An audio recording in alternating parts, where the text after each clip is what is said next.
When I was 2 to 5 months old, my family lived in a trailer on a piece of property with an old large white house on it, built in the late 1800s. My father was born in 1917 in a small community in rural Louisiana that went bust during the Great Depression. But at one point it had a general store, train station, post office, etc. Now it's just a block, gold dust loop, amid a bunch of fields in central Louisiana. Anyway, the large white house was the doctor's house. I was born in 83. Dad was 66 when I was born. I'll be clear, he didn't believe in anything. Ghosts, aliens, nothing supernatural. If he had never seen it, it didn't exist, period. He told stories about what the town used to be like when he was young, and one of the stories was that of the doctor's wife, that she took their kid and left him. She and their kid disappeared, so the story was that she ran off. Sometime in the late 30s or so, the doctor committed suicide afterwards, and the large white house went unoccupied and was boarded up. As I said, when I was born, we lived in a trailer on that property.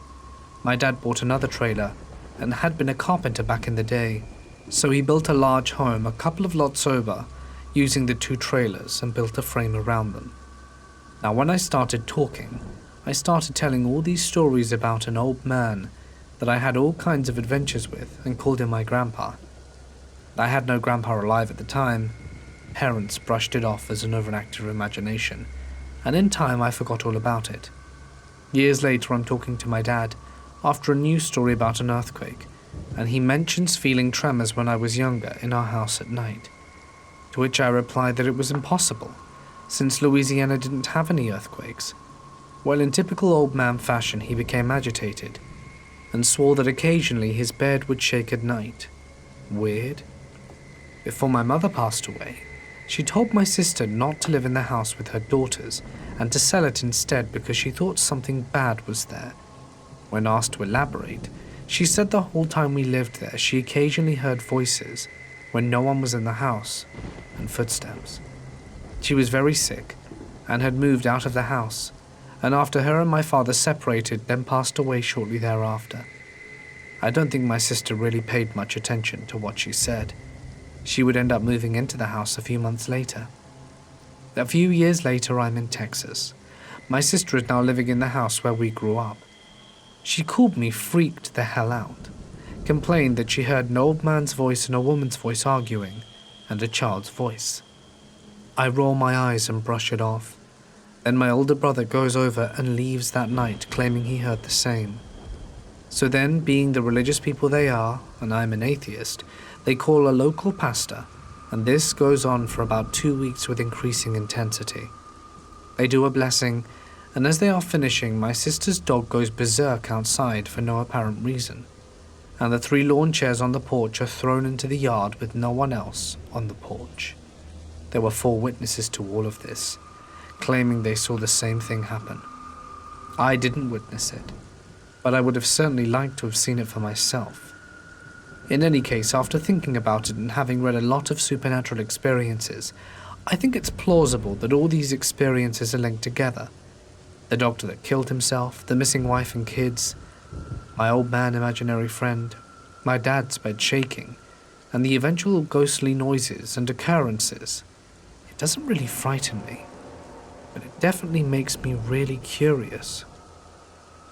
My sister contacted me yesterday with news about it. So my sister gave it to her daughter, who lived in it for several years and eventually moved out, partially due to the weird stuff, but also because it was in really bad shape. Well, my niece decided to sell the land and have the house torn down because of how bad of a shape it was in. The 2 guys she hired to tear it down quit after a week. The main guy got so spooked after thinking there must be a squatter living there from the noises he heard, but never found anyone. He asked his brother-in-law to come over and help, and the brother-in-law didn't believe in any supernatural stuff either. They both heard noises, and the last day there, the door in the room they were tearing down a wall in closed by itself, and they had to use a sledgehammer to knock down the door to get out. They both ran from the house and left their tools there, and said they weren't going back in for them, and would not be returning, and that they should just burn the house down.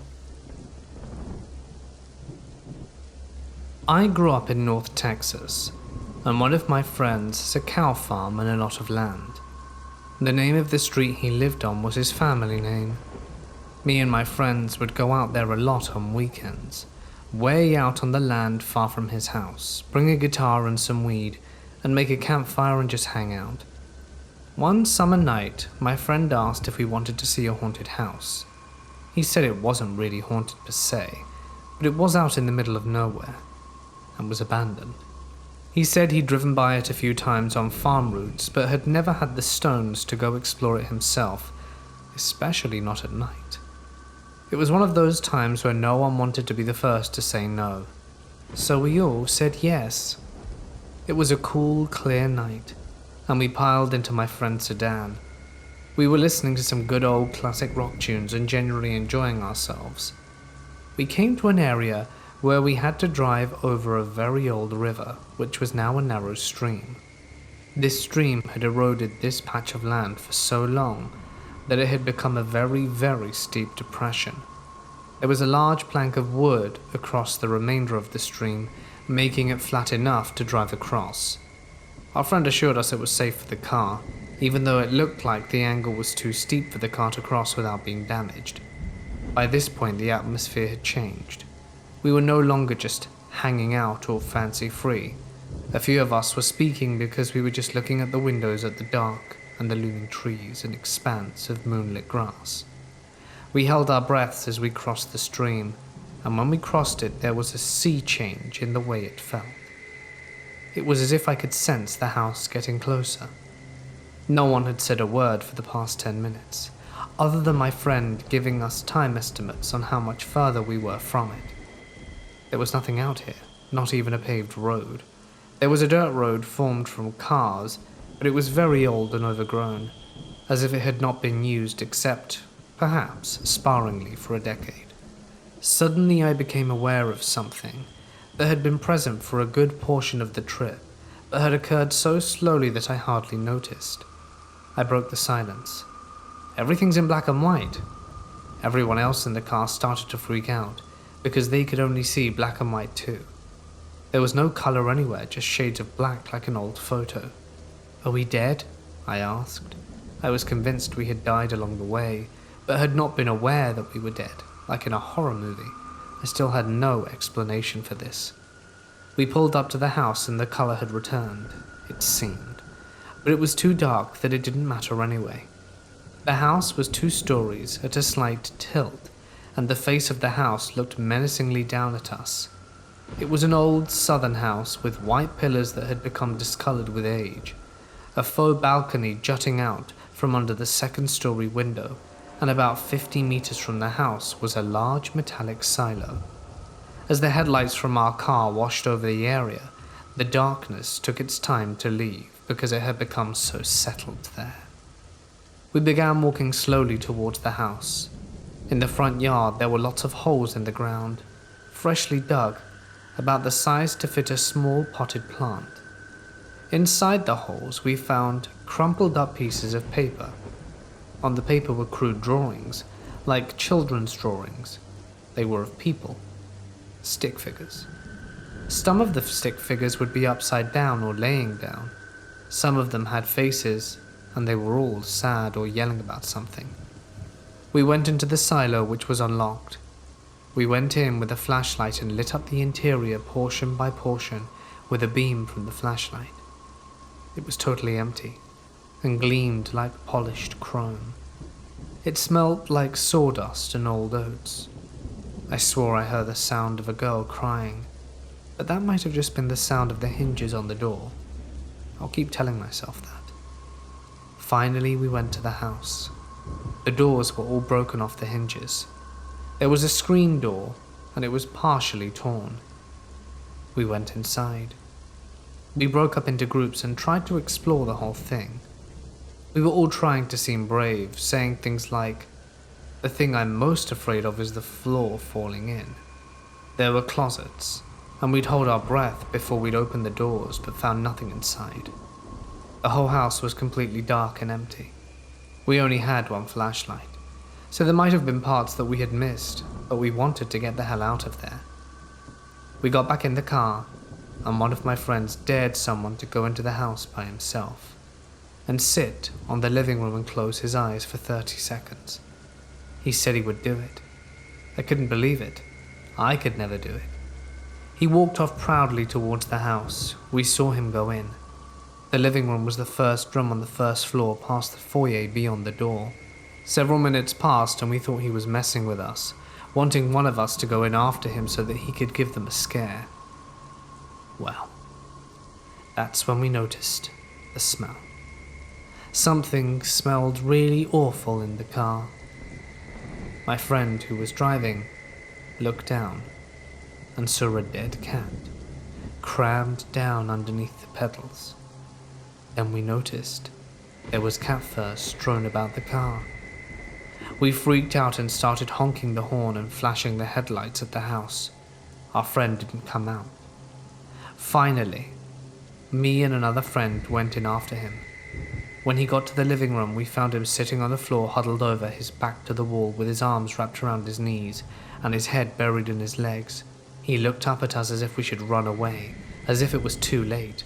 We told him to get his ass so that we could get out of there, and he pointed to the wall behind us. The lights from the car were still flashing, trying to get us to leave. Each time the lights flashed, we could see it. All of our names were written on the wall in red. Later that summer, a friend of mine went back to the house during the day and burnt it down. I've always known that unexplained entities exist in this world. I've never had a significant experience such as an apparition, and I'm thankful, because I'd rather not, to be honest. But I've experienced minor things here and there. 2 experiences I can recount occurred at my Oma, which is the German word for grandma, and Opa's house, here in Hawaii, Kauai. I've also had quite a few family members share their more terrifying experience with me over the years, which also happened in said house. But let's start with my own, from my most recent experience. I am currently a 27-year-old female, ancient I know, and would often sleep over at Omar's house from 5 to 15 years old, mostly on weekends.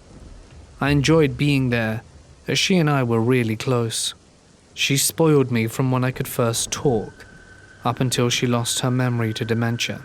Yeah, that depressing, evil disease that causes everyone you love some major suffering, as you slowly forget who you and your family members are. She was a huge jokester, always laughing, farting, tickling, making sarcastic remarks, and jumping out to scare any and all of her family members. It was a Friday night. I was 14 years old. I was on the PC they had in their designated computer room because I couldn't sleep. The room is about the size of a bigger closet, just big enough to comfortably fit a desk PC and 2 chairs. If you're sitting on the chair facing the PC, the door is behind and to the left of you, so you can't see if someone comes in unless you turn to the left. Directly across the hallway is the room I would sleep in, and if you were to take a right outside of the computer room, you could see my grandparents' room at the other end of the hallway. Now, I always had an ominous feeling being in that house when night would fall, especially after my grandparents went to bed, and I was the only one awake. So there I was on MSN Messenger, talking with one of my friends. The clock showed something between 1 and 2 a.m. I was starting to get sleepy, but being a teenager, it'd be way too uncool to sleep early on a Friday night, because I was distracted. I felt completely at ease. No spooky feelings or chill in the air, nor was I the slightest paranoid. That is, until I felt someone blow lightly in my left ear, 2 times back to back. "Omar?" I exclaimed, starting to laugh and turning to face her. Except she wasn't there. No one was. "Omar," I called while standing up in the chair, fully expecting her to be hiding in my temporary room, as I peeked in ready to surprise her. But it was empty. I then started to look down the dark hallway, knowing her room door would be open, which would prove she had snuck out to scare me. Closed? The door was closed. She always slept with it closed. She hadn't been the one to blow in my ear. My grandpa certainly isn't the type to play pranks on me. He's a hard-ass old-school guy from the Philippines. This is the last thing he would do, nor is he fast enough to pull this sort of thing off. I was the only person in the house aside from them. If it wasn't either of them, who was it? Has anyone else ever felt anything like this that didn't involve touching? My second encounter happened several years before this one. It was a holiday evening sometime back in the mid-2000s, and all of my Omar's children, one out of the 4 being my mother, their spouses and their children, were over. I was around 9 years old and filled with energy. My cousin Derek, around 7 years old, and I were tossing a tennis ball back and forth in the house on the first floor. Everyone was either in the living room, kitchen, or in the front yard. There was a carpeted staircase that ran perpendicular from the living room and straight up to the second floor.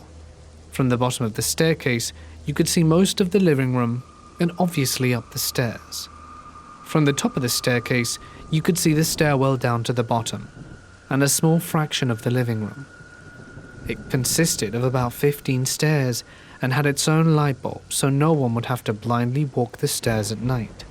We decided to move the ball tossing to the stairs because why not? I was on the very top and Derek at the bottom. We were bouncing the ball lightly up and down the stairs for 15 minutes until our parents told us to go eat dinner. I caught the ball and flicked the light switch for the stairwell to the down position and turned the light off, then ran down the stairs to get food. After picking our food, we sat in the living room. "Can you turn the light off?" my auntie asked me, being the last one to use the light in the stairwell. Puzzled, I looked up at the now illuminated bulb. I set my plate on the table, charged up the stairs, flicked the light switch down again and ran back down. A few minutes go by and we're shoveling our faces with delicious food. "I thought Aunt Tammy asked you to turn the light off," my mum questioned me. My heart sank, and I looked up at the stair light once again. "I did turn it off," I replied confidently. "The switch was up, so I made sure I turned it down, and I saw the light come off. I was there." My mum looked at me unconvinced. "I don't think so." "No, I saw her turn it off," my aunt replied. "I saw it go back on when she came downstairs a few seconds later, but didn't want to say anything." My grandparents have passed away for some years now, and the house has been sold, a decision that was agreed upon by the children. I have had dreams of being in that house over the years, and honest to God, they've never been good. Not a single good dream. They always involve an evil entity residing there. My family know the new owners of the house, and are contacted every so often. Apparently they've had quite a few unexplainable occurrences of their own. I'm curious to know if anyone has any idea what this all means. Is it evil? Am I just paranoid? Or do my dreams carry a sort of truth to them? This happened to me when I was around middle school age. I can't remember the year, but I was quite young and was staying the weekend at my grandmother's house with my dad, as it was his weekend to see me. My parents are divorced, so I would travel to South Carolina to see my dad every other weekend at that time. That day, she had decided to take us to see her sister, my great-aunt, who lived alone on an old plantation that she rented out for large wedding venues. The land is a sprawling plain, with the main house at the top, a barn several dozen feet beside it, and an outside bathroom that looks more like a mini home with a porch.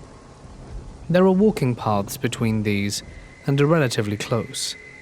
It was my first time coming to the property, and I was excited to explore. My aunt showed me around the large old house, explaining that there were guest rooms for the bride, and rooms for her family and the groom's family to get ready for their wedding. She eventually mentioned that because the house was so old, there was a ghost living on the property.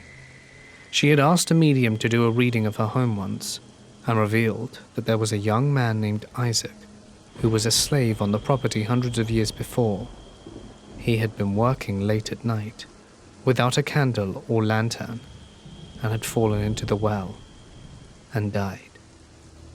While showing me the outside grounds, among showing me the barn and the bathroom, she showed me the crude flat stone marker on the edge of the woods of her property, where he was allegedly buried according to the medium. They had simply covered the well with dirt and placed the stone over it. There are no records proving this to be the case that my aunt could find, but the activity she had experienced in the home begs the difference. At this point, the adults were all inside the house talking and drinking coffee. I decided to wander and explore as I planned. I pet the horses on the edge of the fence and ran into the yard and decided to take a bathroom break in the outside bathhouse. Both the men's and women's restrooms were spacious, containing a shower, a large sink, and a toilet. So I sat and was ready to get back up and go outside when all of a sudden, without warning, 5 loud bangs rang against the door. It scared me so bad.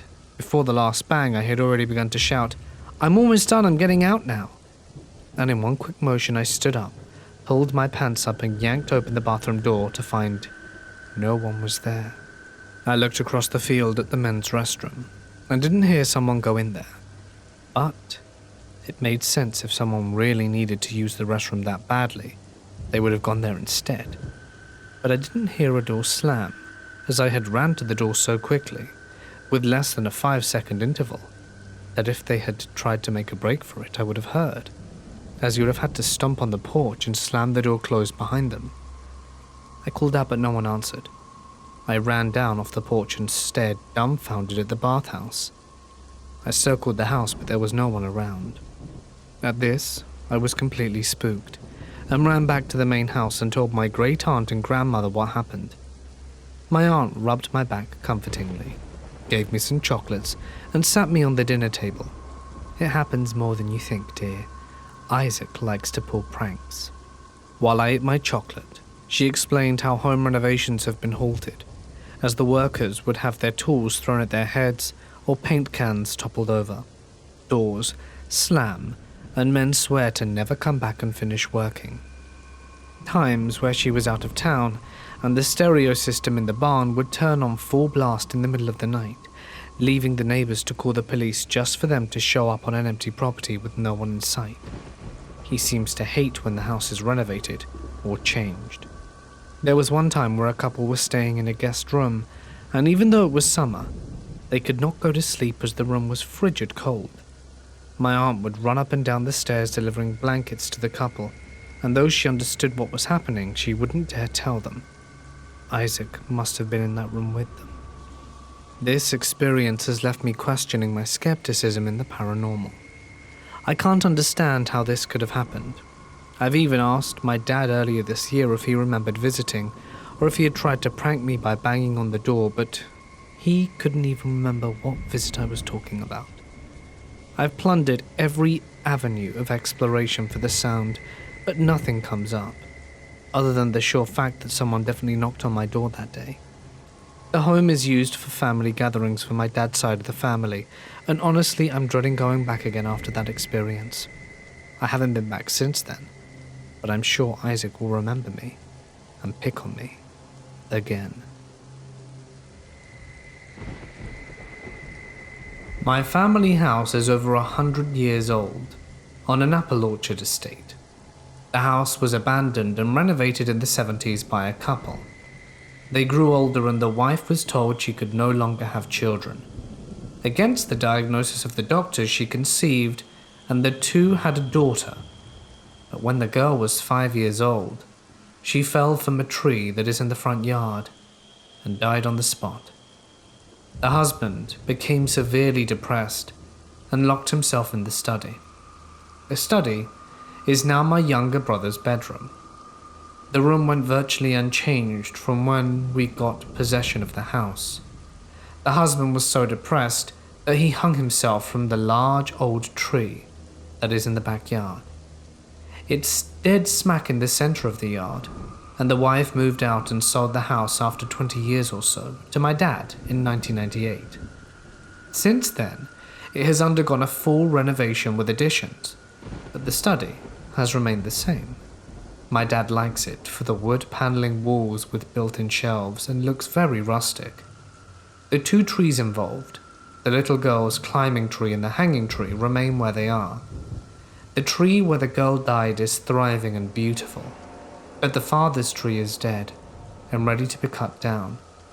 Thing is, when the couple lived there, the trees were placed under law to never be cut down, so my father has no choice but to leave them standing. He says that he's afraid to cut them down anyway. He wants to remove the back one because it's a creepy eyesore straight from The Conjuring, but he is legitimately terrified that it will subsequently kill the beautiful tree in the front of the house. Here is where things get interesting. I first would like to start off by saying I know for a fact that I close more doors than I open. I have many siblings, but the door that opens most frequently is the one to my older brother's room, the prior master bedroom, when the couple owned it, which is the only room that has a view to the suicide tree. My brother lives in Boston, so he's never home, and the room is never touched, and the door remains closed. Until about 3 a.m. every night, when I wake up to go to the bathroom, and it's cracked open about a third of the way. This happens most nights, but isn't much of a story. The real experience is indisputable in my mind. I'm sitting in the basement watching TV in the only downstairs room, which has a door leading into the backyard where the suicide tree is. I'm alone. It's about 1 a.m. No one else is in the house, when out of nowhere I feel my head being pulled by the right ear. At first, I didn't think anything of it, since I have 4 siblings. I about died when I remembered my solitude. I snapped my head around and the sensation stopped as I observed the continued silence besides the quiet television. I wait about 30 seconds before I decide that it might be best to leave the room, when a large, old, wood-framed comfy chair cracks in half. I run the hell out of there and straight to my room on the 2nd floor, where I lock the door and leave on the lights. My conclusion is that the father is a very mean spirit that constantly torments my brothers, as our rooms overlook the backyard. But the little girl watches over my sisters, which have bedrooms overlooking the girl's tree in front. My sisters are always telling stories of how they sometimes hear laughter from the front yard on quiet days. Our dogs absolutely love the front yard tree, but refuse to even go near the backyard. In fact, none of us like going deep into the backyard because it has a vibe about it that deters anyone and anything. It is strong and definitely there. It's far-fetched, I know, but what happened wasn't a coincidence in my mind. Something physical affected me, and you'd have to be a blind quadriplegic to not notice the signs I experienced. I work at the Winchester Mystery House, and one late afternoon, I was up on the 3rd floor cleaning some windows. It was about 4:45 to 5, and by this time the last tour had already passed through my area, so I was alone, completely alone, in the chilling silence of the most haunted floor of the house. Nothing'd happened at this time, but I was feeling uncomfortable to say the least, as I'd only been working there a few months. So this was the most time I'd spent up there alone after this experience, and I vowed to never go up there by myself again. Here's the rest of the story. I was finishing up the last few windows in the room that I was in because I looked down at my watch and it was approaching my clock out time. Now, as I mentioned, no one was up there. As if someone had been, they've been lying to me for over 2 years about this day. I started to head out the room where I was cleaning, and looked around to check just in case someone was waiting to jump out and scare me, but there was no one there. I began to head down the hallway, looking in the room that we call the South Turret, Witch's Cap. I then get a chill that rolls down my spine, and the feeling was that of one of not being alone. Someone was watching me from the shadows. that started to dance in the dimly lit hallway. I stopped, then turned around just to check, and of course nothing was there. I brush it off as just nerves since I was alone up there for the first time. As I take my first step, I hear it, a small whisper coming from the end of the hallway in the area I had just come from. I stop dead in my tracks and hold my breath to hear. Then I hear it again. Someone was calling my name from what I believe was the south turret witch's cap. I sometimes still hear it in the back of my mind, and it terrifies me, and I ran out almost trampling a co-worker coming up the stairs. Since that day, whenever I'm up there, something's bound to happen to me. Whether it's a small tug of my hair or a pull of my skirt, or simply just a feeling. Whatever's up on the 3rd floor is very interested in me, and I've been there for over 2 years and never heard the voice again. But I'll never forget that moment of pure and utter fear. There have been reports of a woman wearing a black gown pacing the hallway or twirling around in the witch's cap. I've never seen her, but I'm dead set that she was calling to me. I started my first part-time job at 16, at a place where most of my co-workers were older college people. I didn't act like a 16-year-old idiot, so I got to be friends with them, and they would invite me to parties and such. They had just moved into a new house because the rent was half of what they were paying before. I had overheard them saying they didn't like it and were looking for something else, but no one had given any specific reason as to why. I figured it was because the house was in a semi-rough shape and was located in a run-down older part of town. One evening, Dave invites me to hang out for pizza, beer, and movie night. I get over there, and Dave has already got the refreshments ready. We then pick a movie. I go to sit down on a couch that was against the back wall, but he motions for me to come to the one on the other side of the room, which faced into the open kitchen and hallway, which led to the other bedrooms. A little while into the movie, I begin to see the lights being turned off from under the cracks of the back bedroom doors. I kind of wonder why his roommates didn't come out and get some pizza or watch the film. I then hear one of the bedroom doors open and close a few times. Dave turns the TV up a little. A few minutes later, I hear people walking around in the back of the house, and Dave turns the TV up some more. A short while after that, I hear someone talking loud enough to be heard over the TV, but not enough to understand what exactly was being said. I look at Dave, and he has this weird look on his face, and he turns the TV up louder still. Then the door slams shut, the TV gets turned up some more, and finally I see movement out of the corner of my eye, and turn to look, thinking one of the roommates has come out of the back bedroom into the kitchen. No one is there, but the kitchen cabinets are now open, when moments before they had been closed. All of the hairs stand up on my arms and my neck, and I jump up. I look over at Dave, and I could tell by his face he knew why I had jumped up, and I ask him what the hell is going on. Dave proceeds to tell me that they had been experiencing stuff like this since they moved in. The reason I was invited over that evening was because his other roommates had gone out of town, and Dave did not want to be alone in the house. There was also the reason why he took the couch that did not have a view of the kitchen and hallway leading to the back bedrooms. Needless to say, I left immediately, was extremely pissed about being invited into a freaking haunted house without a heads up, and about 2 months later they suddenly moved out of the house, with such speed that they left some stuff behind. It took a little prying, but Dave said he woke up, and an old woman was leaning over his bed and looking down at him. He said he screamed and raised his hands to defend himself, and she just disappeared. This happened a few years ago, and still creeps me out. My uncle was at his sister's house. Her grandson was going to run to get food, and asked my uncle if he wanted to tag along. He said he did, but he needed to put shoes on, and he would meet him upstairs in a few minutes. So the grandson walks down the hall, and my uncle starts putting on his shoes. He looks up and sees the boy down the hallway just standing there staring at him.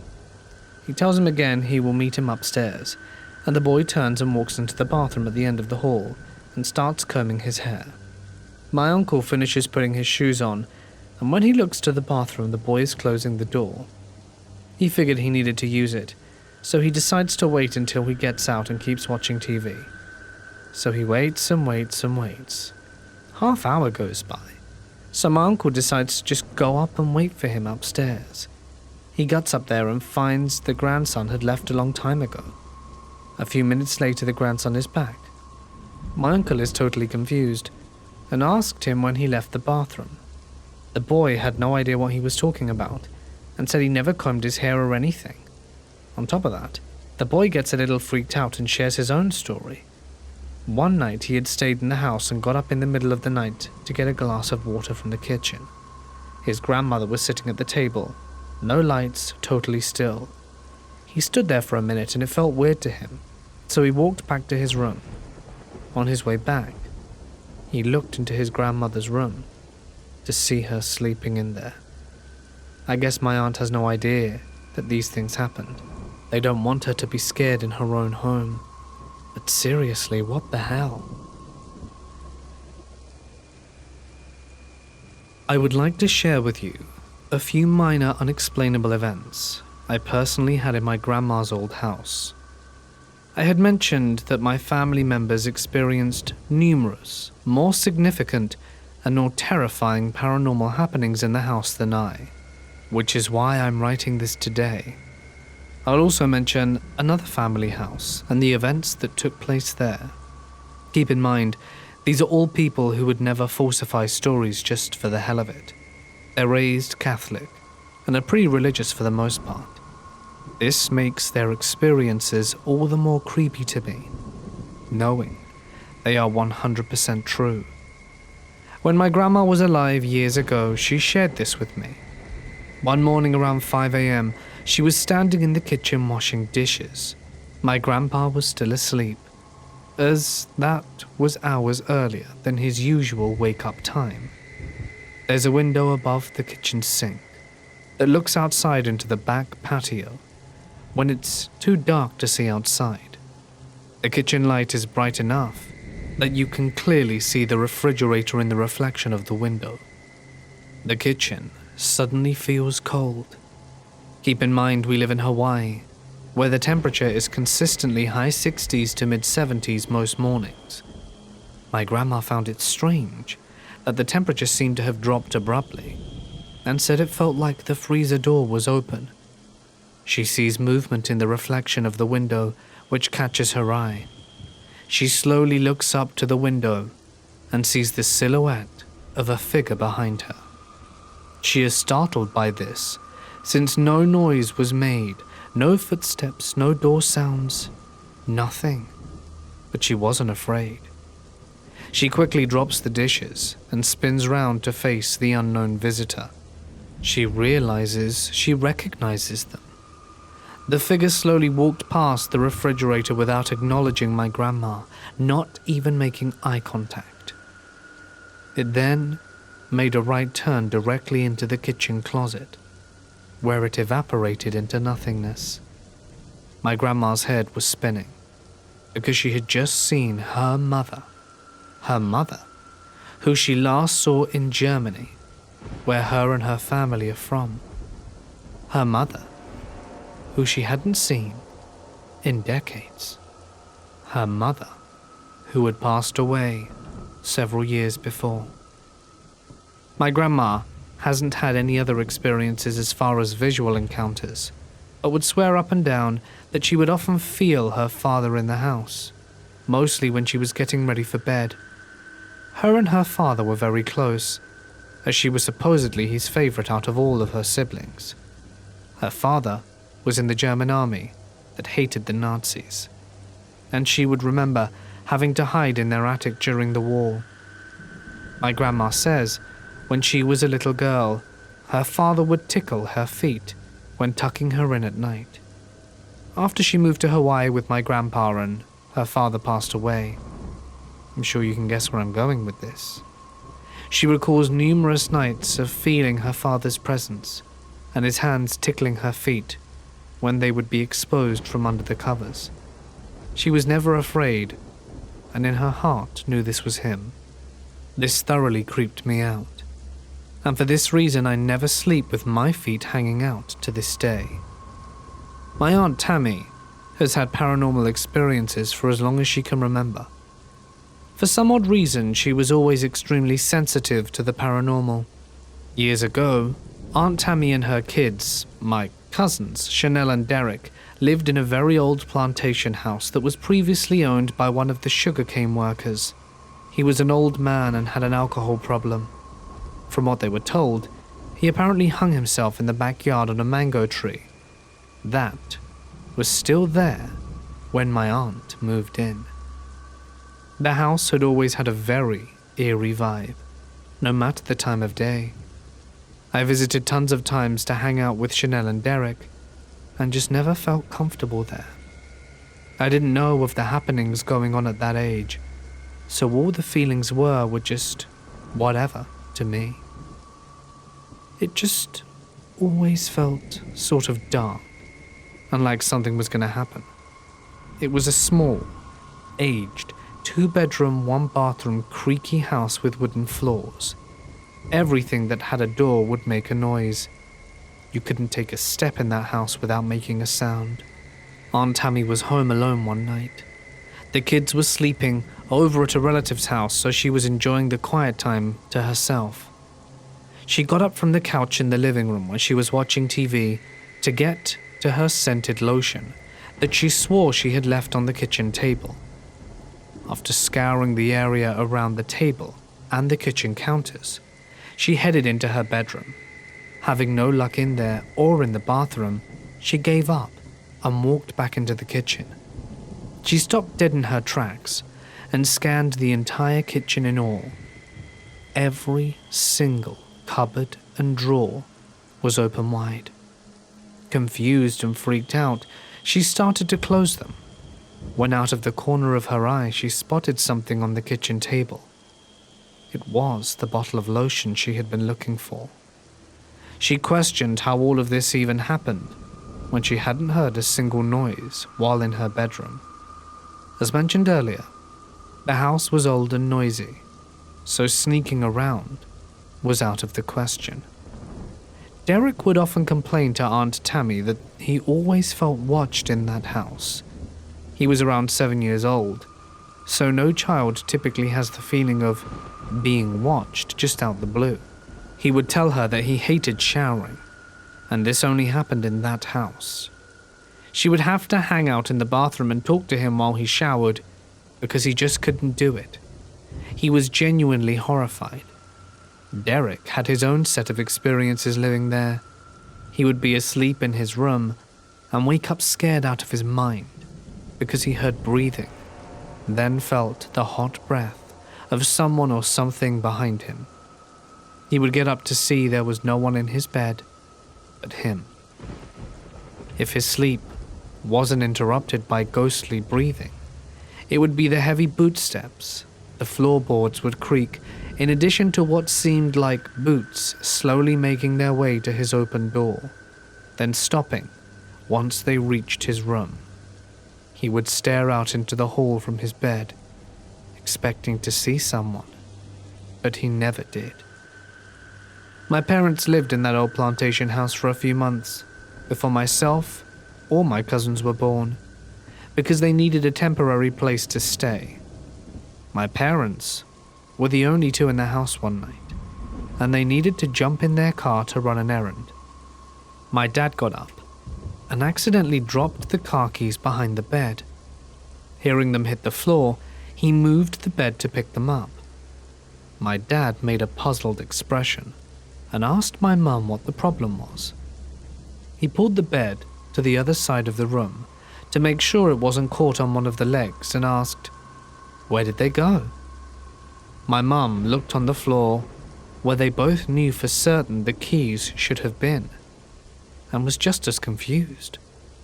They flipped the mattress, took the sheets and blankets off, shook them, and still couldn't find the damned keys. They double-checked their pockets, shirts, everywhere in the room.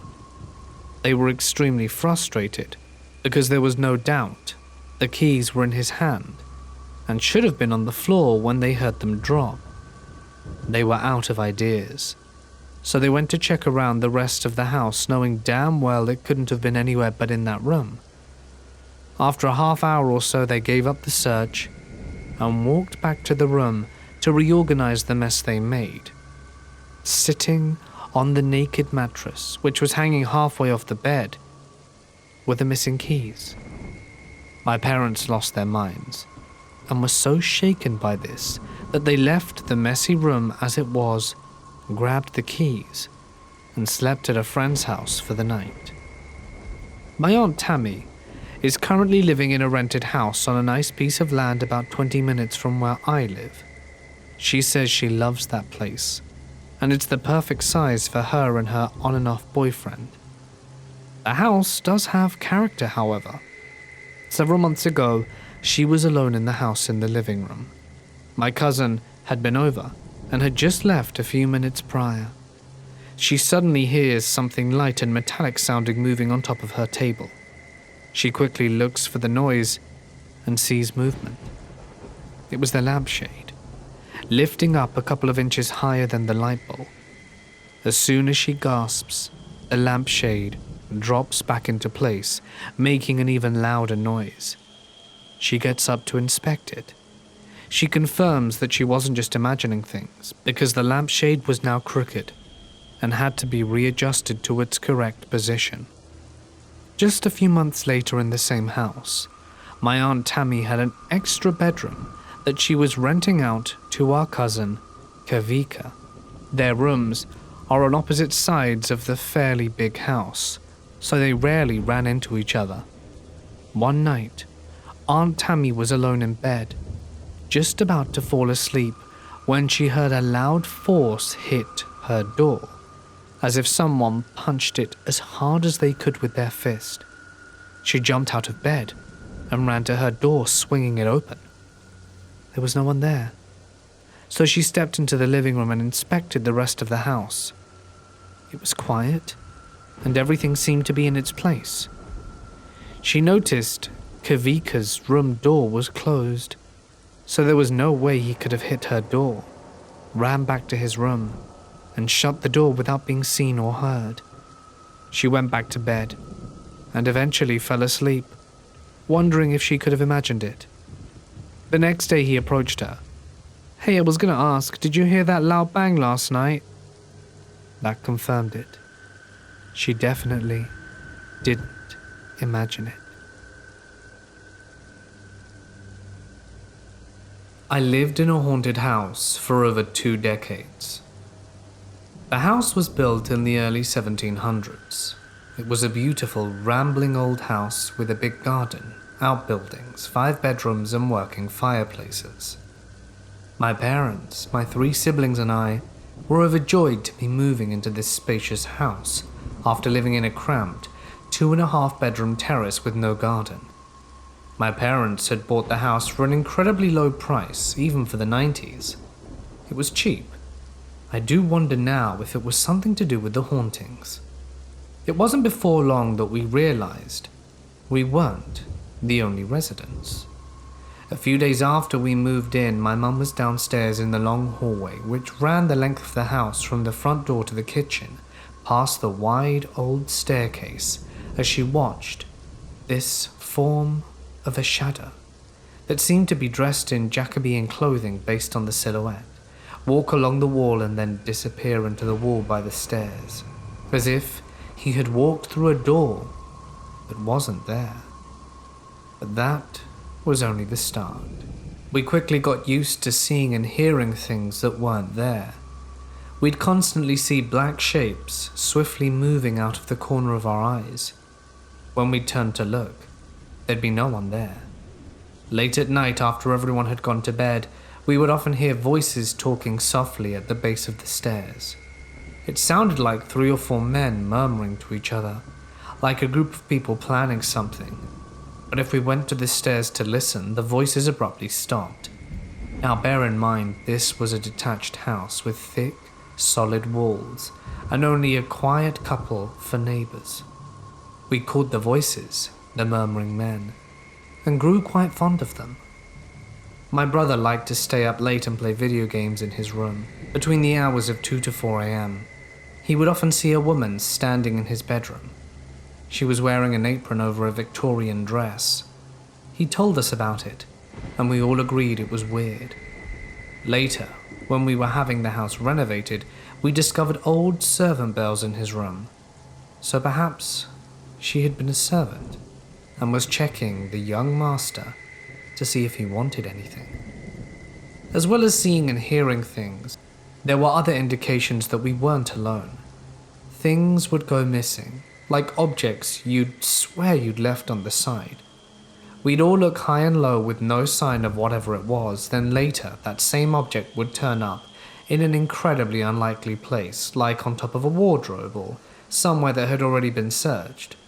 We even joked that the house had taken it, and sometimes exasperated, my mum would yell, "Come on, house, this isn't funny, give it back," which usually resulted in it showing up a day or so later. But despite these ghostly goings-on, it was a very cozy home. Everyone who visited it noted how welcoming and open the house felt. After my parents divorced, that changed. My mother continued to live in the house with us kids and made some adjustments so that she could put it on the market. I don't know if that alone shook the spirits up, or whether it was because we were all sad and depressed following the divorce, and those emotions were feeding things, but the atmosphere in the house changed completely. It grew heavy and oppressive. You would feel like someone was watching you in the hallway, and none of us kids would go upstairs at night alone. We'd wait and go together. You just did not want to be alone in the hallway or on the stairs.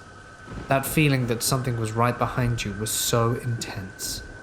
My sister had to go downstairs alone at one point, and she was walking back to the stairs and heard booted footsteps walking behind her. She shut her eyes and ran back upstairs as quickly as she could. One afternoon, I was in my room reading, and I suddenly heard a woman sobbing loudly. She sounded like her heart was broken. I thought it must be my mom or perhaps my sister, so I ran out onto the landing and called out, "Mum? Sis? What is it?" There was no one there. The noise stopped. I ran downstairs and my mum and sister were sitting, chatting happily in the kitchen. They were fine. They hadn't heard a thing. 6 months later, my brother and sister heard the same woman crying, and my brother thought he'd seen what looked like a swish of dark blue skirt on the landing, but he couldn't be sure. My mum came upstairs one night to her bedroom and found every item on her dressing table had been pushed to the floor as if someone had swept it off. We'd all been downstairs, and her window was closed. Finally, late one evening, my sister was doing the washing up in the kitchen. The sink was in front of a large swash window. The glass in the windows is old. I don't know if it's as old as the house, but it's thick and very wavy and distorts the reflection in them. As she was washing up, she felt the presence of someone in the room with her, someone taller than her standing behind her. She thought it must be one of our brothers. She looked up to see a tall reflection in the window. She turned around to speak to them and no one was there. My mum called the local vicar and he came round with a specialist colleague and blessed the house. They sprinkled holy water and said prayers, and it definitely seemed to help. The house felt lighter, and we didn't see or hear anything else. My mum sold the house, and at the same time I left home and moved into my own home. Someone else lives there now, and I often wonder if the spirits have come out again to see the new owners.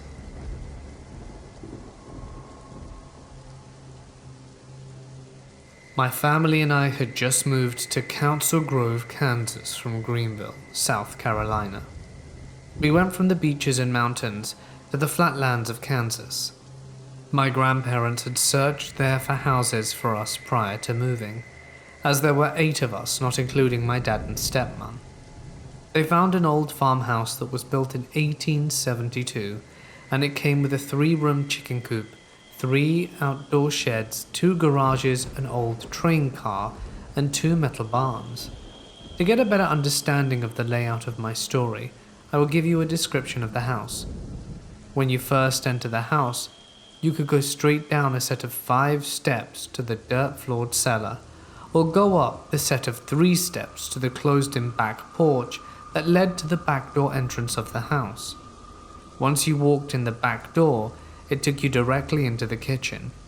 Now the kitchen had a room entrance on either side, one to the living room and the other to the pantry, leading you into a bathroom. From the living room, there was the formal dining room off to the left, which had a bedroom off the side of it. Also off the living room was a doorway that led into a hallway with a set of stairs to a landing with another set of stairs leading to the second level of the house. Now through the doorway of the living room there was also a closet off to the side of the stairs, under the second set of stairs, and on the other side of the stairs is an entrance into our bathroom with the connecting door to the pantry. Going up the stairs past the first landing and up the next set lands you on the second floor hallway. There were rooms on both sides of it, 2 rooms directly in front of the top of the stairs and 1 directly to the right of the stairs. Of course, my parents took the bottom downstairs off the side of the formal dining room, and all of us kids were put in bedrooms upstairs. The 2 elder boys got their own rooms at each end of the hallway. My sisters and I were put in one of the rooms directly in front of the stairs, and my other 2 brothers were put in the room right next to us, which was also one of the rooms in front of the stairs, and they had decided to use the bedroom directly to the right of the stairs as storage for our Christmas decorations, clothing that didn't fit us but would be reworn by a sibling who may fit it later. We were so excited and happy to have all of this space, as we literally had moved from a 3-bedroom house to a 6-bedroom one. We were there for almost a month and had decided to pursue the ranching lifestyle. We invested in cows, bulls, chickens, roosters, rabbits and goats, and we also had gotten 2 dogs, a blue heeler and a red heeler, on top of the 2 German shepherds we already had. Every day my siblings and I had animal chores to do, and we gathered a routine for them as well. It was the end of summer and school was going to begin within a week, so we were all staying out later and playing as it was a full moon that night. We decided to play hide and seek by using only the light provided by the moon. Now, seeing as our entire property was surrounded with pastures that held our livestock and corn, everything was lit up very well. On the one side of our house there were some trees and all our hutches where we housed our livestock rabbits. I had gone to hide in a lower branched tree, where once comfortably perched in the branches. I looked out over the yard for the one who was it, and I waited there for what seemed like forever, and I finally saw who I had thought were 2 of my brothers walking from the chicken coop up to the back porch door, and they entered. I just remember being so mad because I had climbed up in this tree and had patiently waited to be found, and there they went, just leaving us all outside without telling us. I pumped down from the branch and started walking towards the back porch door to go yell at them for not telling us it was over, when my siblings all yelled at me for giving away the game as I came out from my hiding spot.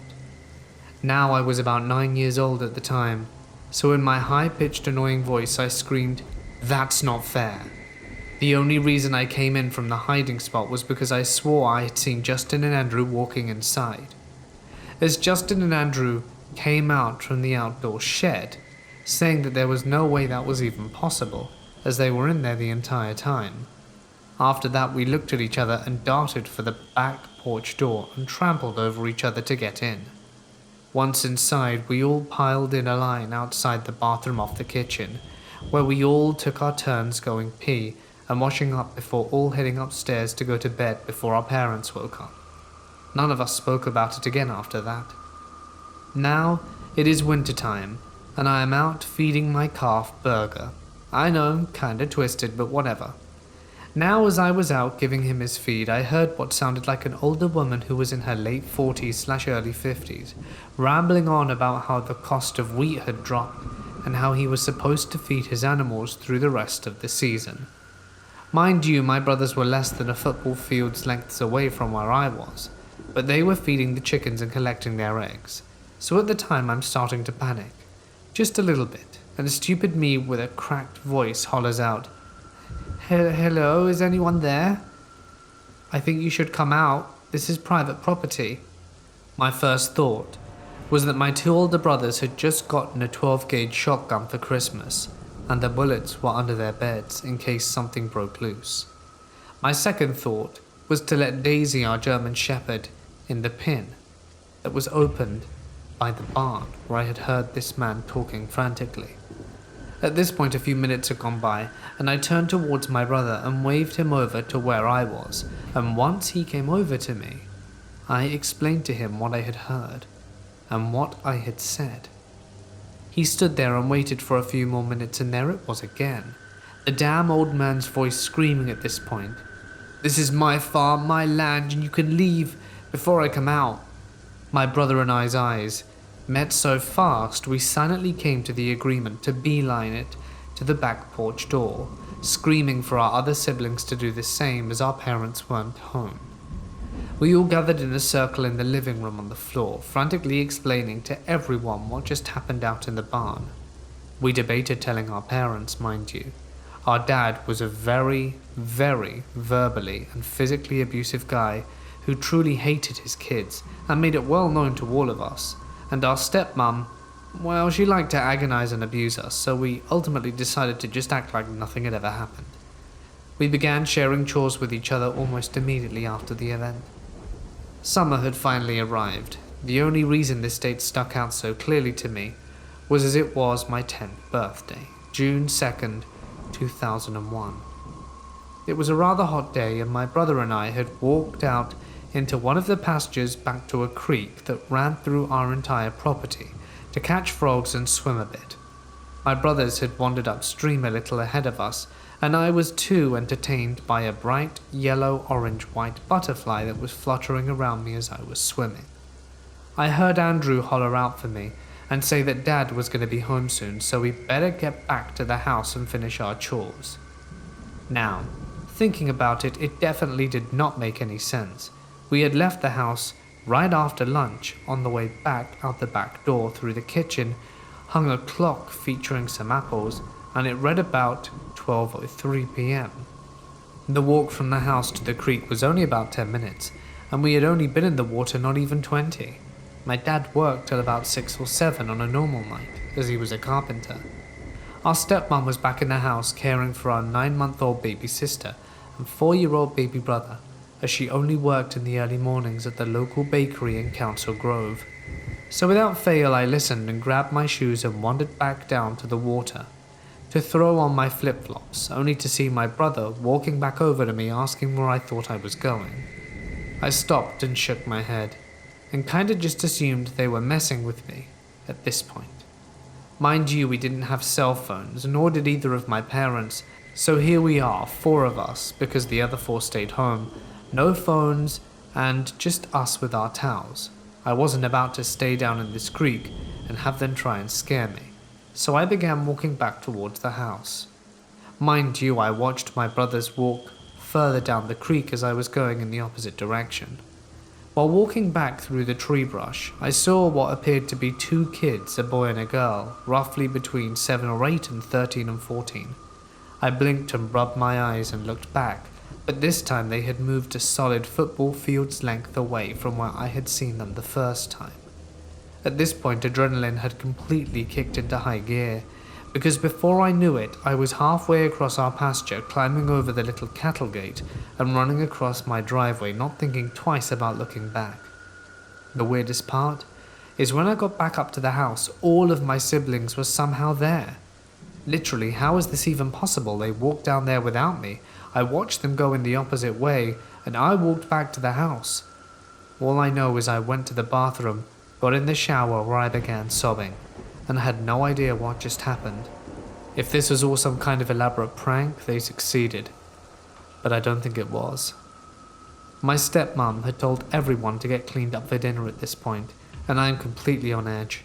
I walked into the kitchen, sat down at the table to eat dinner, and after dinner I had to go do the dishes, clean the kitchen before I went to bed, and I immediately cleaned up after dinner to head to my room.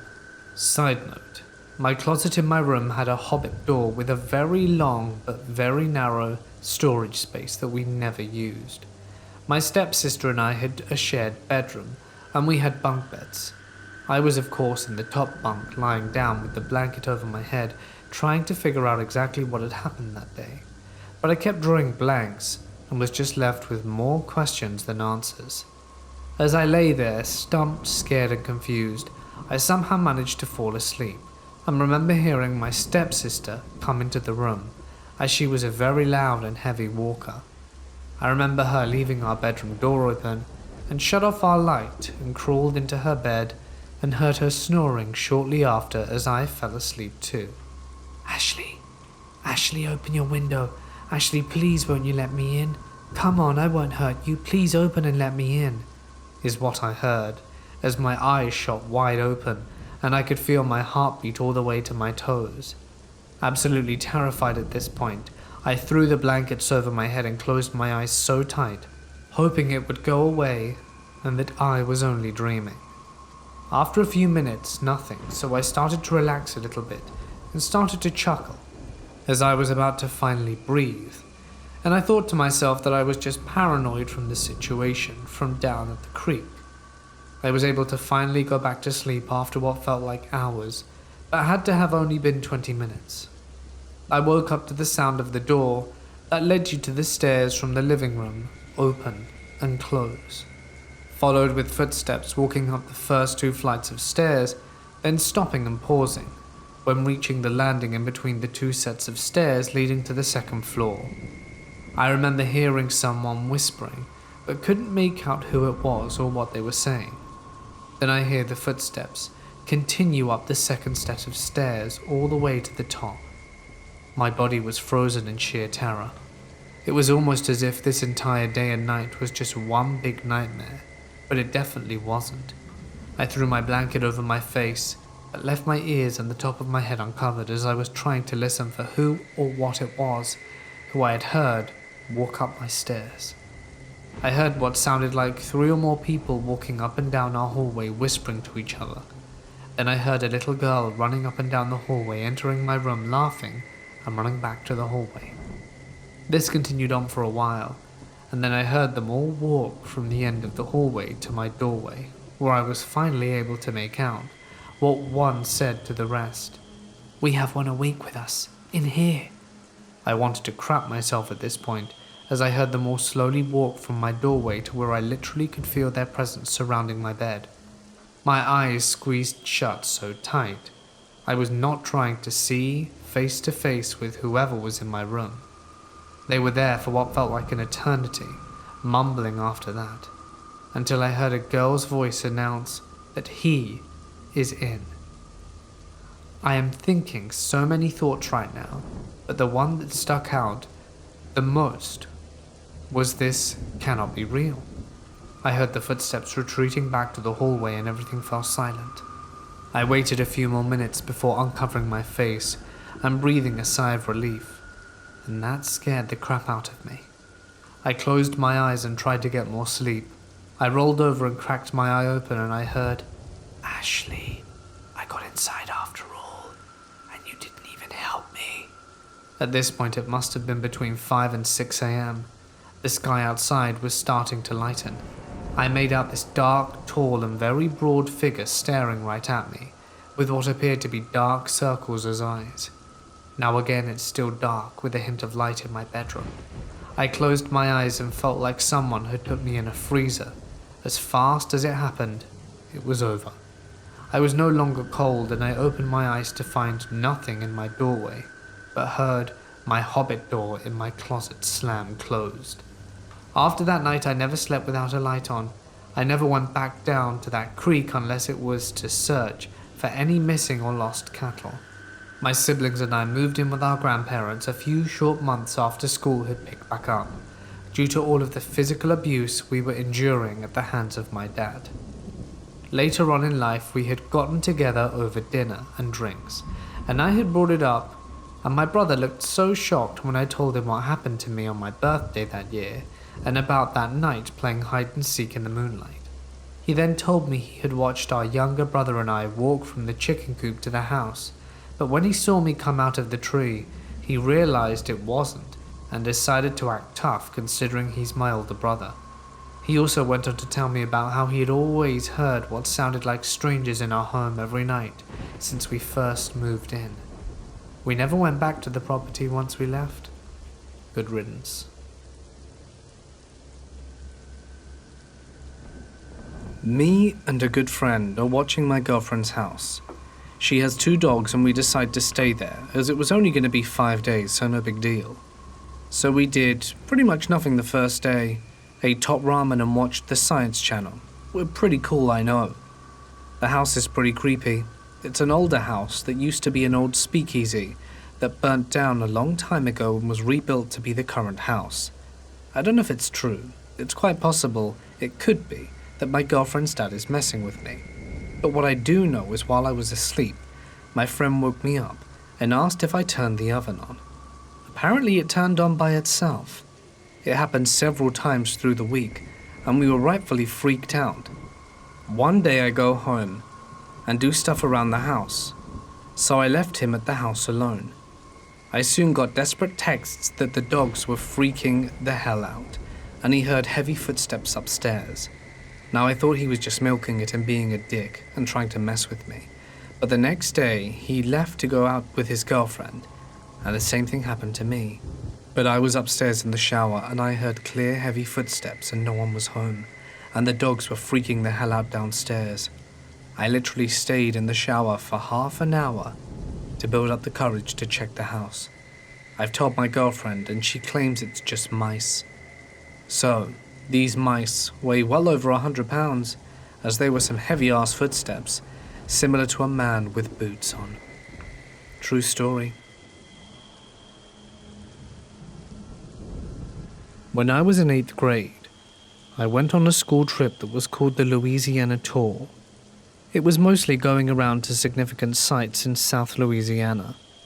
One of the places we went to was the Myrtle Plantation, which is considered to be one of the most haunted places in the country. There are all kinds of stories about the place, but at one point we were standing in a room, as a part of a larger group, and the tour guide was talking about something.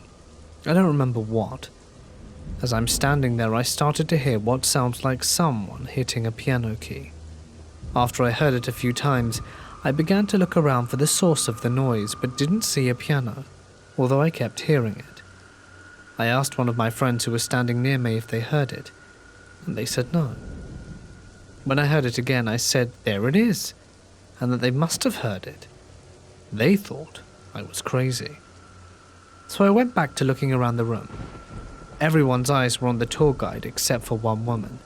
She caught my eye and pointed at me, and then at her ear with a questioning look. I realized she was asking if I heard it too, and I nodded. At this point, the tour guide starts telling a story about a soldier who had died there, and that he played the piano, and multiple guests have reported hearing him playing in the night. I honestly didn't know what to think. I guess I still don't. I talked to the woman as well as we were leaving the room, and she had heard the exact same thing as me, but her husband and son hadn't heard a thing. This was about 11 years ago. I was 10 at the time. Every summer we went to a small town in Southern California and worked at a fair for our family business. And every year, we booked the same rental house for a month. This year someone got to it first, and we were left without a place to stay. In comes Vicky, the woman who lived in the house across the street from our usual rental home. She was taking a trip to Los Angeles, and asked us to house sit for her. It all worked out perfectly. That is until she told us that her house was haunted, like really haunted, like it would almost never be quiet kind of haunted. Her house was built over a Native American burial ground, an ancient one. I had to Google this at the time to verify it, and to my surprise it was true. I bet someone reading this can find it with the amount of information I've provided too. This house had stained glass windows, was 2 stories, and the floors were hard wood, and it was just in general a glorious old house. Now, a lot of things happened during that month. Say, orbs, footsteps, unclear reflections behind me in the mirror, but I'll tell you one that still brings back a rapid heartbeat and sweaty palms when I tell it. Ever since we got to the house, my mum had been violently ill. She was vomiting and had been basically stuck in the bathroom for the first 5 days we were there. Now, I said before that we had gone there every year. Across the street was a friend who we would see each year. Her name was Phoebe, and she had a little brother called Jacob, who was the same age as my little brother. Phoebe and I decided to make sick soup for my mother, who was laying in the bathroom down the hall from the kitchen. We made the soup for about 20 minutes while our little brothers were on the couch watching TV. I distinctly remember the happy, bright vibe of the kitchen at that moment. Phoebe and my laughs were filling the house as we were cleaning up dishes from the soup making. This all promptly stopped when a loud bang erupted on the window across the kitchen. It was dark out and we couldn't see anything out there, but it was the indistinguishable sound of 2 hands banging on the window. Before we had to even wonder what or who made that sound, all the lights went out.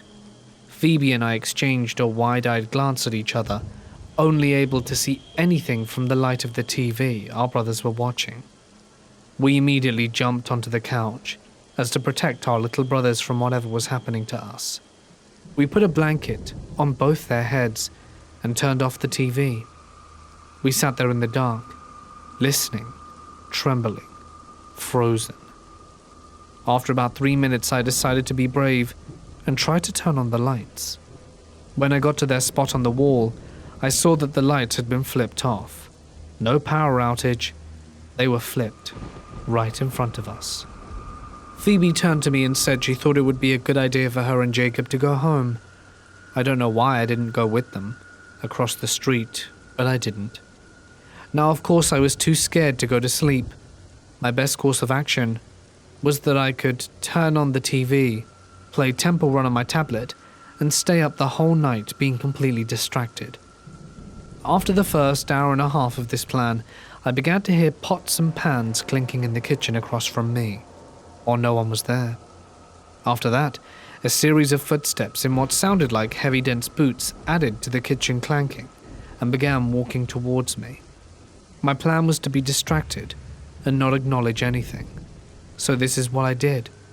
When the footsteps got to me, they turned and walked in circles around the coffee table I was beside for the rest of the night. At around 1 a.m. I began to hear voices, many voices coming from the common room to my right. I couldn't make it out, but I also heard the essence, the only way I can describe it, of very old music, the kind you would hear at a ballroom party or something.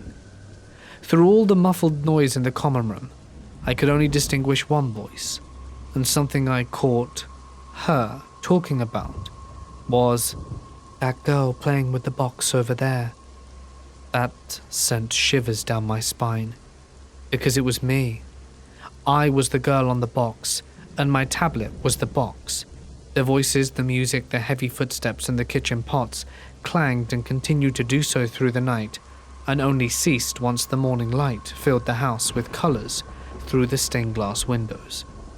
My mum did get better after that night, but we did have to stay there another 3 weeks, although nothing as severe happened for the rest of our stay.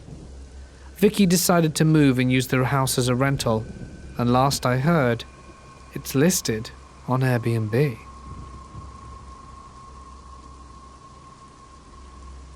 First, some background on me, as to establish some basic human credibility before I recount the events that have caused me immense anxiety and depression. I am a 21-year-old male student at Long Beach State, looking to graduate in political science this coming spring. I am also an alumni member of a fraternity on campus. I don't do drugs, and during the course of these events I used marijuana once. In mid-January 2011, my best friend Ryan, fraternity pledge brother, and I looked to move out of the frat house in hopings of bringing some form of normalcy back to our lives. We found an apartment for rent in our price range, $1,200 for a 2-bedroom in downtown Long Beach, so we followed up and made it happen. The day after we moved in, something strange occurred. I went to take my second shower since moving in, and 5 minutes into it was greeted by my neighbor from downstairs complaining that massive amounts of water were leaking into her unit from ours. I checked the water heater and found water gushing from an emergency release valve on the top, which is never supposed to be opened. A few weeks later, in late February, I come home from my crappy job at the CSULB bookstore and find my roommate locked out on our second-story balcony. He knocks on the glass door and I let him in. I think it's hilarious and ask him how long he was locked out for. Turns out he was locked out for 6 hours. Because his right arm was in a splint from shoulder surgery, he wasn't able to climb down. He also didn't have his cell phone. He told me he swore the door was unlocked when he went out for a cigarette. We agreed it was kind of strange, but laughed about him being stuck out there for 6 hours. A few days later, Ryan offered me a bowl to celebrate our new lives away from the frat house. I don't often smoke, but decided it would be fun. I go to bed 45 minutes later, and out of nowhere I am at the most terrified I've ever been in my life. I felt a strange sensation, and I have the overwhelming feeling that there was some manifestation of negative energy in my room. I was hearing thoughts that weren't mine, and they were unpleasant. My closed door was bouncing back and forth, so I closed my windows and it continued. I frantically grabbed my phone from the windowsill to text Ryan in the next room. My phone shows one new text, so I click the message box, but there's no new message. Convenient time for an iPhone glitch, right? Ryan tells me that I need to calm down and go to bed. The next morning I wake up and convince myself that it was all the result of smoking that bowl and go about as usual. A few weeks went by before one day when I go to work and get a text from Ryan saying that he's locked out again. So I leave work early to get home and let him in. When I got home and let him in, he was a little freaked out. He told me this time he left the door cracked open a few inches and that it slammed shut on him on its own and latched right after. To latch this heavy glass sliding door, you must push the lock up against gravity. We were both pretty disturbed, but for the next few weeks we went about our lives. On March 15th, 2011, I went home after my classes and discovered Ryan's room completely torn apart. It looked like the place had been ransacked. There were clothes everywhere, items knocked over, and his heavy wooden desk had been completely knocked over and the pencil tray had been pulled out all the way and dumped. It looked like a tornado had come through. I look through the glass door and see Ryan locked out on the balcony, and he starts banging on the glass. "Chris, let me in, man, hurry up." I open the door for him, and the first thing he says to me is, "Bro, all of this stuff happened while I was out there, and I watched my room get completely torn apart by some invisible force for half an hour." He swears that he went out for a smoke, and that this time he left the door halfway open when he hears the door begin to slide shut on its own. He grabs it as quick as he can and catches it before it closes, but the force of the door was too strong and actually pulled him with it.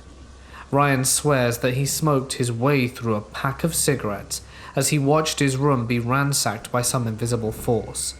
I was freaked the hell out and wanted nothing more than to get the hell out of there and never return. I told Ryan I thought that maybe we should get out of the apartment for a while, but he just wanted to clean his room and ignore it.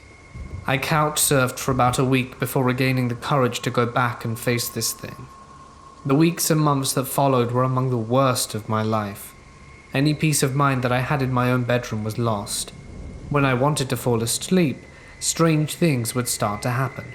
My closed door would start to shake back and forth, and occasionally I would hear a violent bang on the door.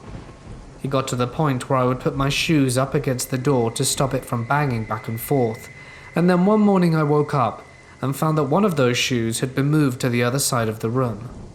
Ryan would go home to San Diego on the weekends, which meant that I was often alone. I would hear footsteps on my carpet next to me as I tried to fall asleep regularly, and I would sense overwhelming negative energy. In short, when it was around our apartment, I could feel it. I would get goosebumps out of nowhere, and could just sense it. It was a very strange sensation. and I'm afraid I can't effectively describe it to you. My sleeping habits deteriorated, and my grades began to drop like stones. We didn't know how to deal with it, so we started to ignore it. But I can tell you that it was very difficult to ignore. I found that it was nearly impossible for me to fall asleep before 2 a.m., no matter how hard I tried. Something would always keep me up. The growling sound was the worst. It was low-pitched and extremely creepy. For a while I thought it was an aeroplane, but after going outside and not being able to hear the sound, I concluded that the source was indeed inside the apartment. I'm having trouble piecing the rest of the events in order, so I would just list some of the creepy stuff that happened. During the day in mid-April, Ryan's girlfriend Taylor came over. We were trying to put a movie in the Xbox when the power went out. To our surprise, the power outage was restricted to our 2 bedrooms and not the rest of the apartment. Strange. So we decided to play Uno on the carpet in the main room. While playing, we all 3 heard the sound of something sliding across our tile countertop in the kitchen. I go to investigate and find that it was their bottle of Andre champagne. Classy, I know. A few weeks ago, days before we broke our lease and moved out, I was home alone again and in my room on Reddit. I look across the room at my MacBook charger and notice that it was moving on its own, back and forth and making strange shapes like it was alive. I left the room and went into the kitchen. I opened the cupboard and discovered that my unopened box of honey bunches of oats, bomb I know, had been torn open and the bag had been pulled out at a very strange angle. I decided to leave and spend the night at the fraternity house. I have many more accounts of strange events that occurred while living there. It certainly was a creepy experience.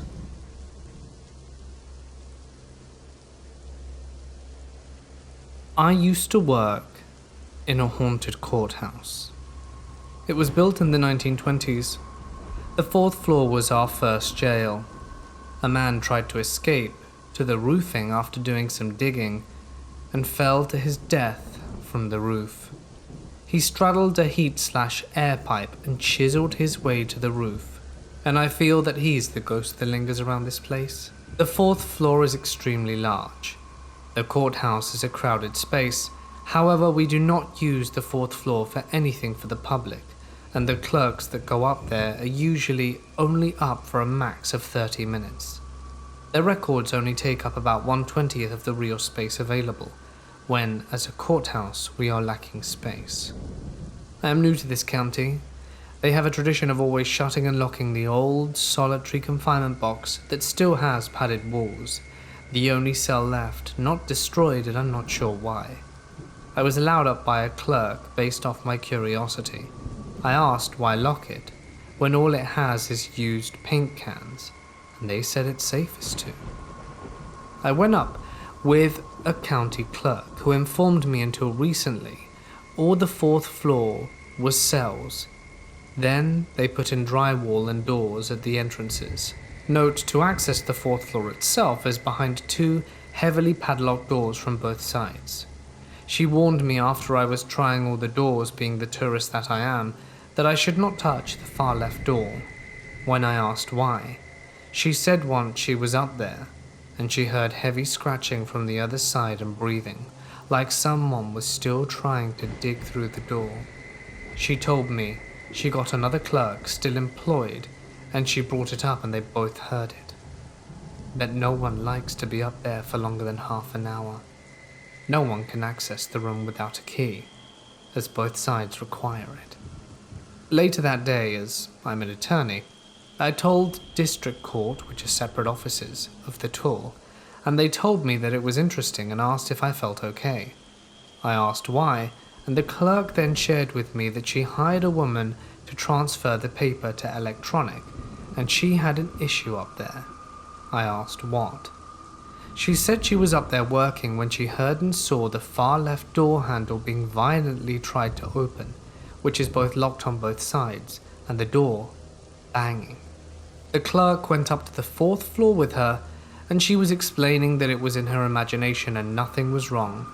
She was just imagining things due to the hours in a windowless room and peopleless level. That is when the door started banging harder, and the door handle started to open even more. They both fled. She did not know the door I knew. I did not know about the incident reported, but both the same door. There are a lot more stories, but at this point, I don't want a demon or ghost to attach itself to me. I now understand why I ask for an old file from the 4th floor.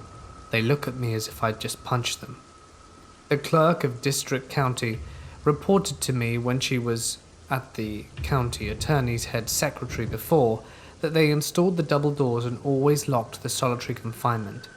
She and others used to see things late at night when she would come up to type up warrants. It seems our county has contained the issue. Maybe nothing, maybe something. I won't go back there for $1 million. I felt a little awkward and excited when I was up there. I'm an urban explorer and have been in sewer tunnels, etc., and really felt weirded out. They put up drywall around a bunch of old cells and added doors to the cells. I didn't know that when I was trying all the doors, before I got to the door far on the left, and the clerk told me not to touch it. I lived in a haunted house. It was an old farmhouse in rural Norway that had a reputation for being haunted. The house belonged to my now ex-wife's family, and no one was staying there, as it was her uncle's summer cottage, and we needed a place to stay, so we used it. It was actually very comfortable, nestled in a valley on a fjord.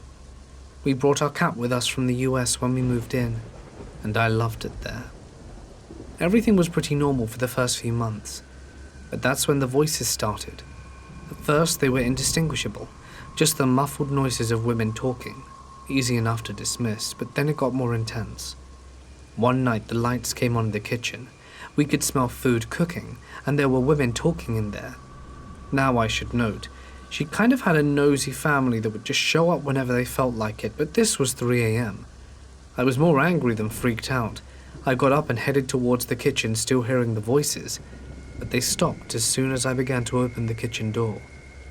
I opened it and went inside. The lights were still on, the oven was turned off but warm, and the smell of food lingered in the air. But alas, no one was there. Things started to get more sinister after that. There were screams in the cellar and the attic, usually in the middle of the night, and the cat was getting increasingly agitated as time went on, acting like she could see things that weren't there, chasing things that were invisible, hissing at the air. This led us to the event that had us note right the hell out of there. We woke up to the cat making this horrific howl/screeching noise in the living room. I go to see what's happening, and I didn't see her right away, but there she was. My white, fluffy, blue-eyed cat standing on the ceiling in complete defiance of gravity, eyes glowing red in the country moonlight and howling. My wife came out and saw this and screamed. The cat stopped howling and just stared at us. Then, the cat opened her mouth and said, "Get out," in Norwegian, in the voice of an old woman. As soon as the words were uttered, the red glow faded from her eyes and the cat fell from the ceiling on the floor, got up, and acted like nothing happened.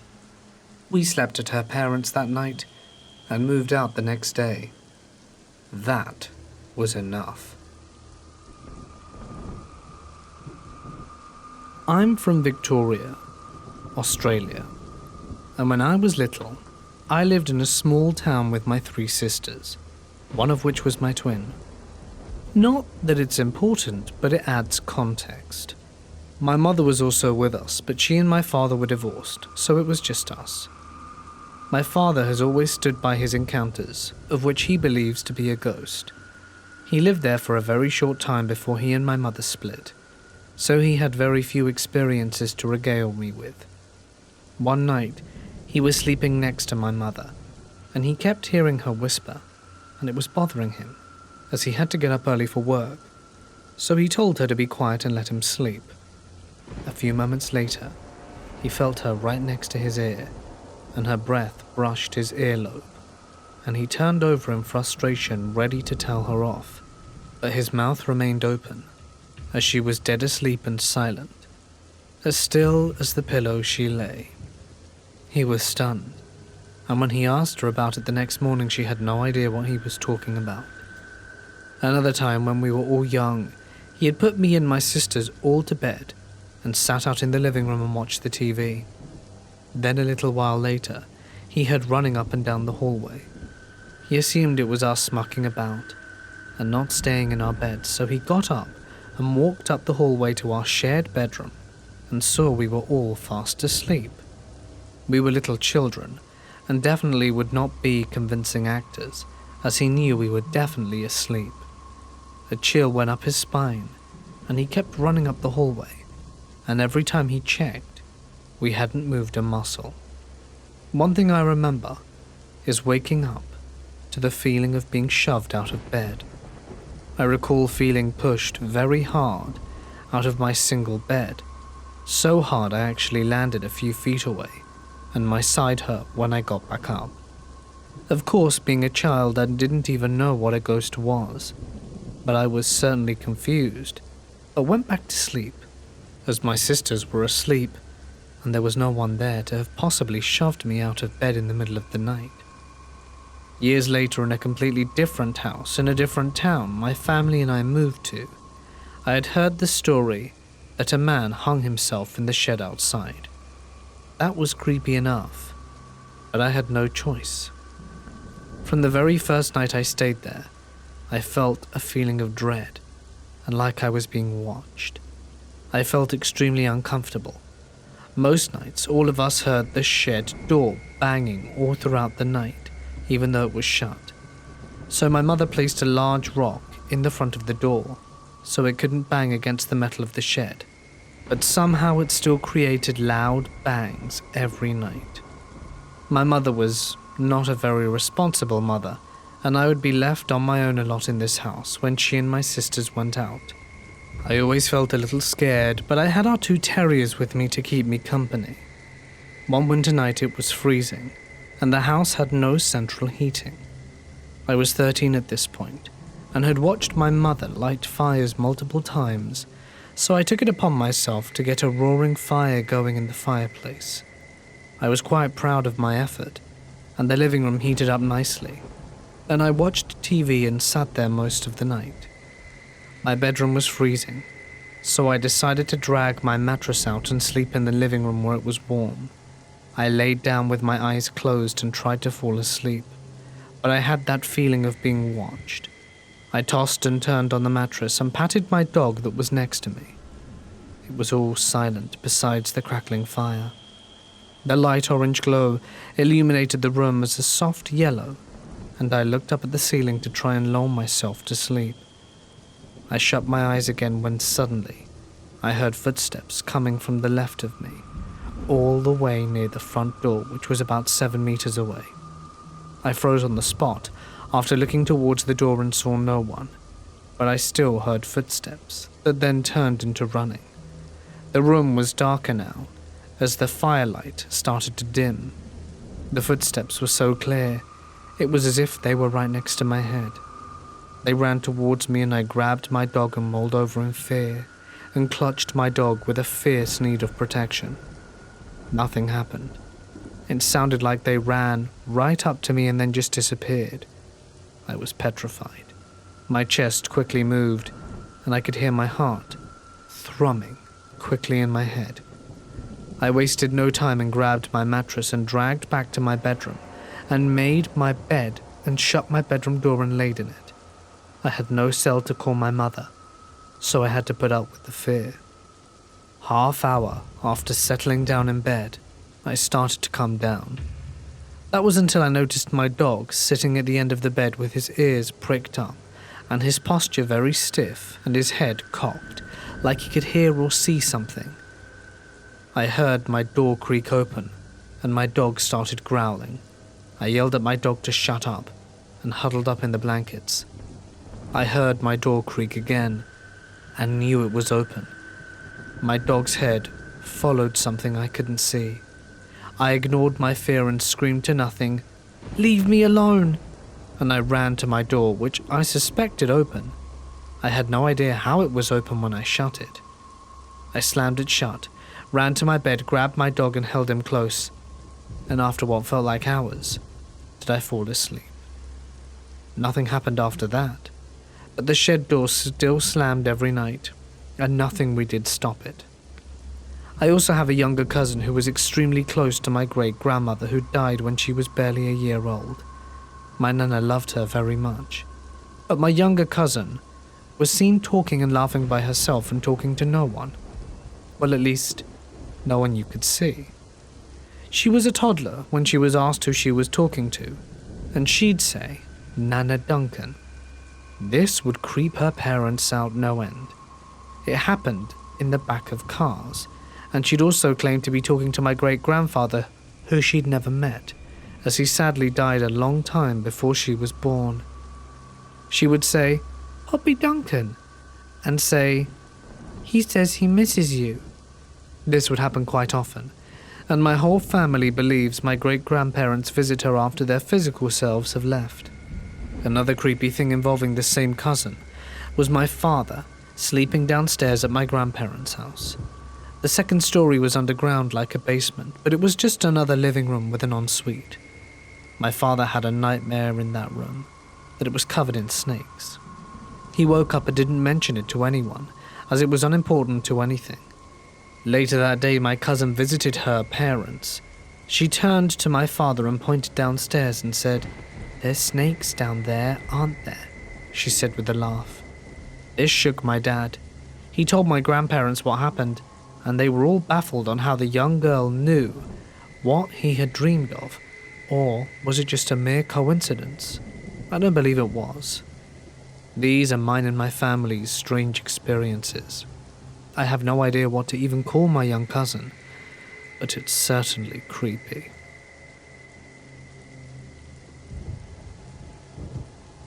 I work as a golf course maintenance crew member.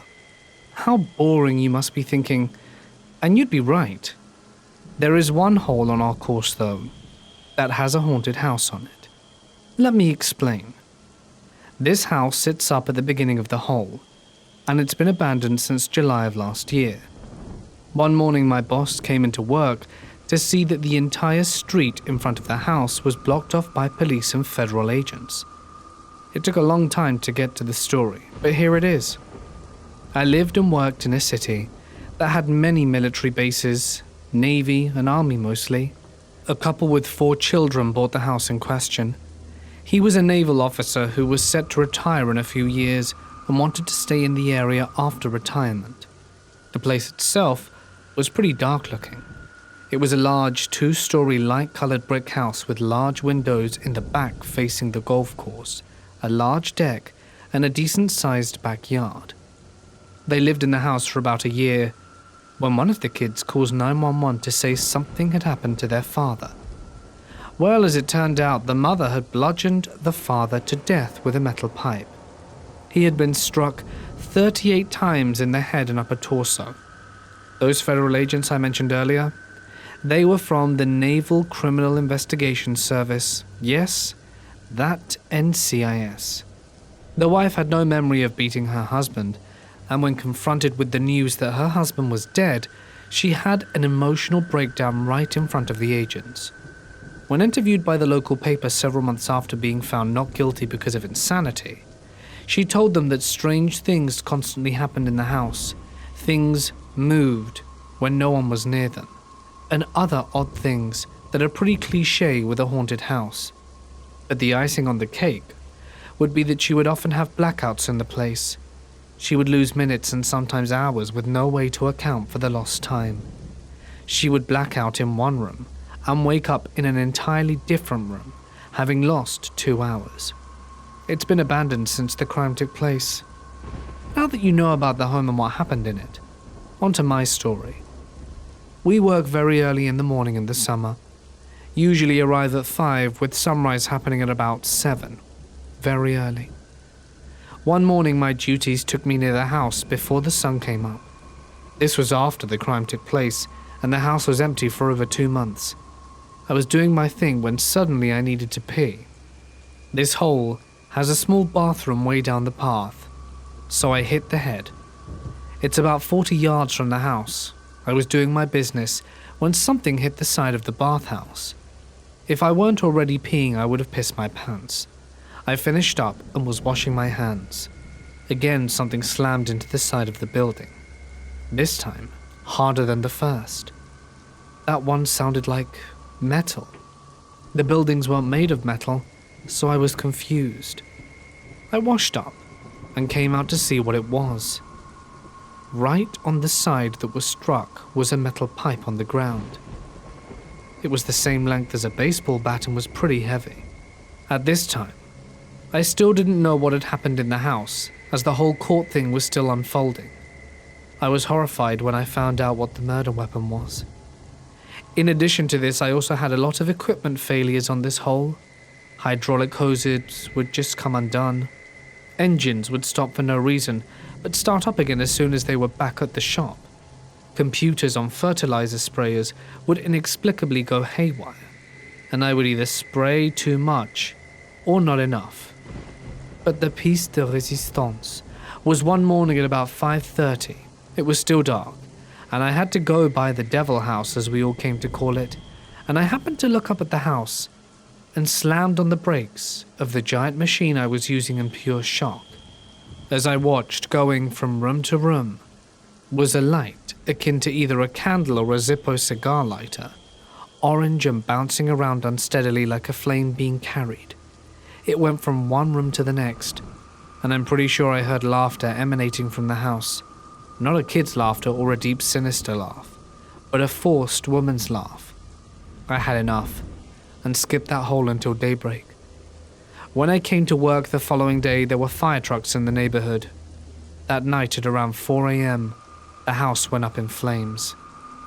The entire house was consumed in fire. I had to talk to the fire investigator, and when I told him my story, he said there was no way anyone was in that house, because when they arrived, the entire ground floor was boarded up. They had to climb onto the roof and enter through a window after the fire was under control. He thought I was making up the story, but I knew what I saw. A cause for the fire was never found. Strange things still happen around that house. It's still abandoned, and now spots soot on the windows, charred window frames, and a smoky smell when anyone gets too close.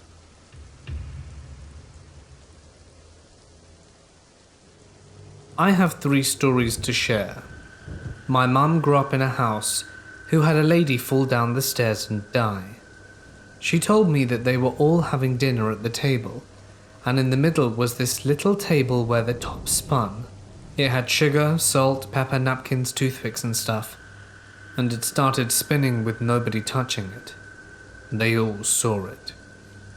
On another occasion, my other grandparents would hear things in the attic, like conversations.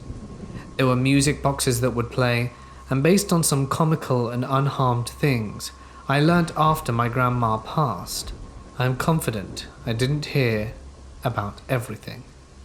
They had a house blessed by a priest, and after that never heard anything again. The 3rd story. In my old house there was a chain lock on the front door. The chain part was picked up and dropped. I didn't see the picked up part, but heard and saw it swinging. Had a buddy with me on the couch. His exact response was, "What the actual hell?" Another time I was on the couch, my son sleeping upstairs, wife was at bingo. We're not 75 years old, by the way, and heard whispering at the top of the steps. I immediately jumped up thinking it was him. It wasn't. We went upstairs and he was in the same position I left him. 2 others when my son used to tell me there was a man in the basement, and then, looking up at the stairs one time, he saw a pair of black shoes sticking out from around the corner. Both of these were at an age where the kids speak so matter-of-factly, and it just makes it creepier.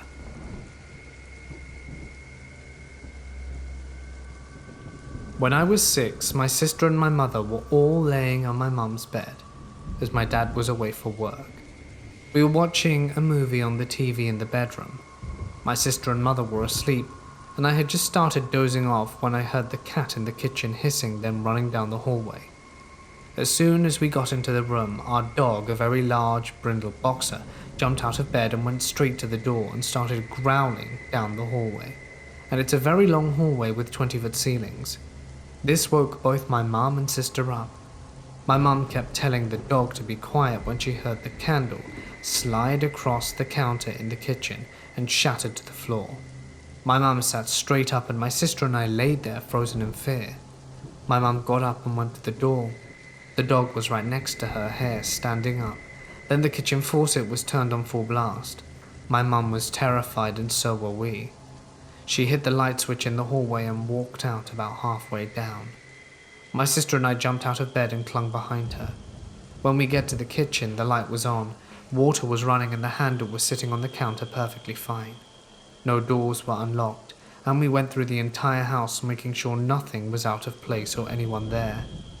We can all recall this memory very vividly. So many creepy and scary things happened in that house. That's just one. We were there from 96 to 01 and ended up moving due to horribly bad luck and fear of any of us being alone.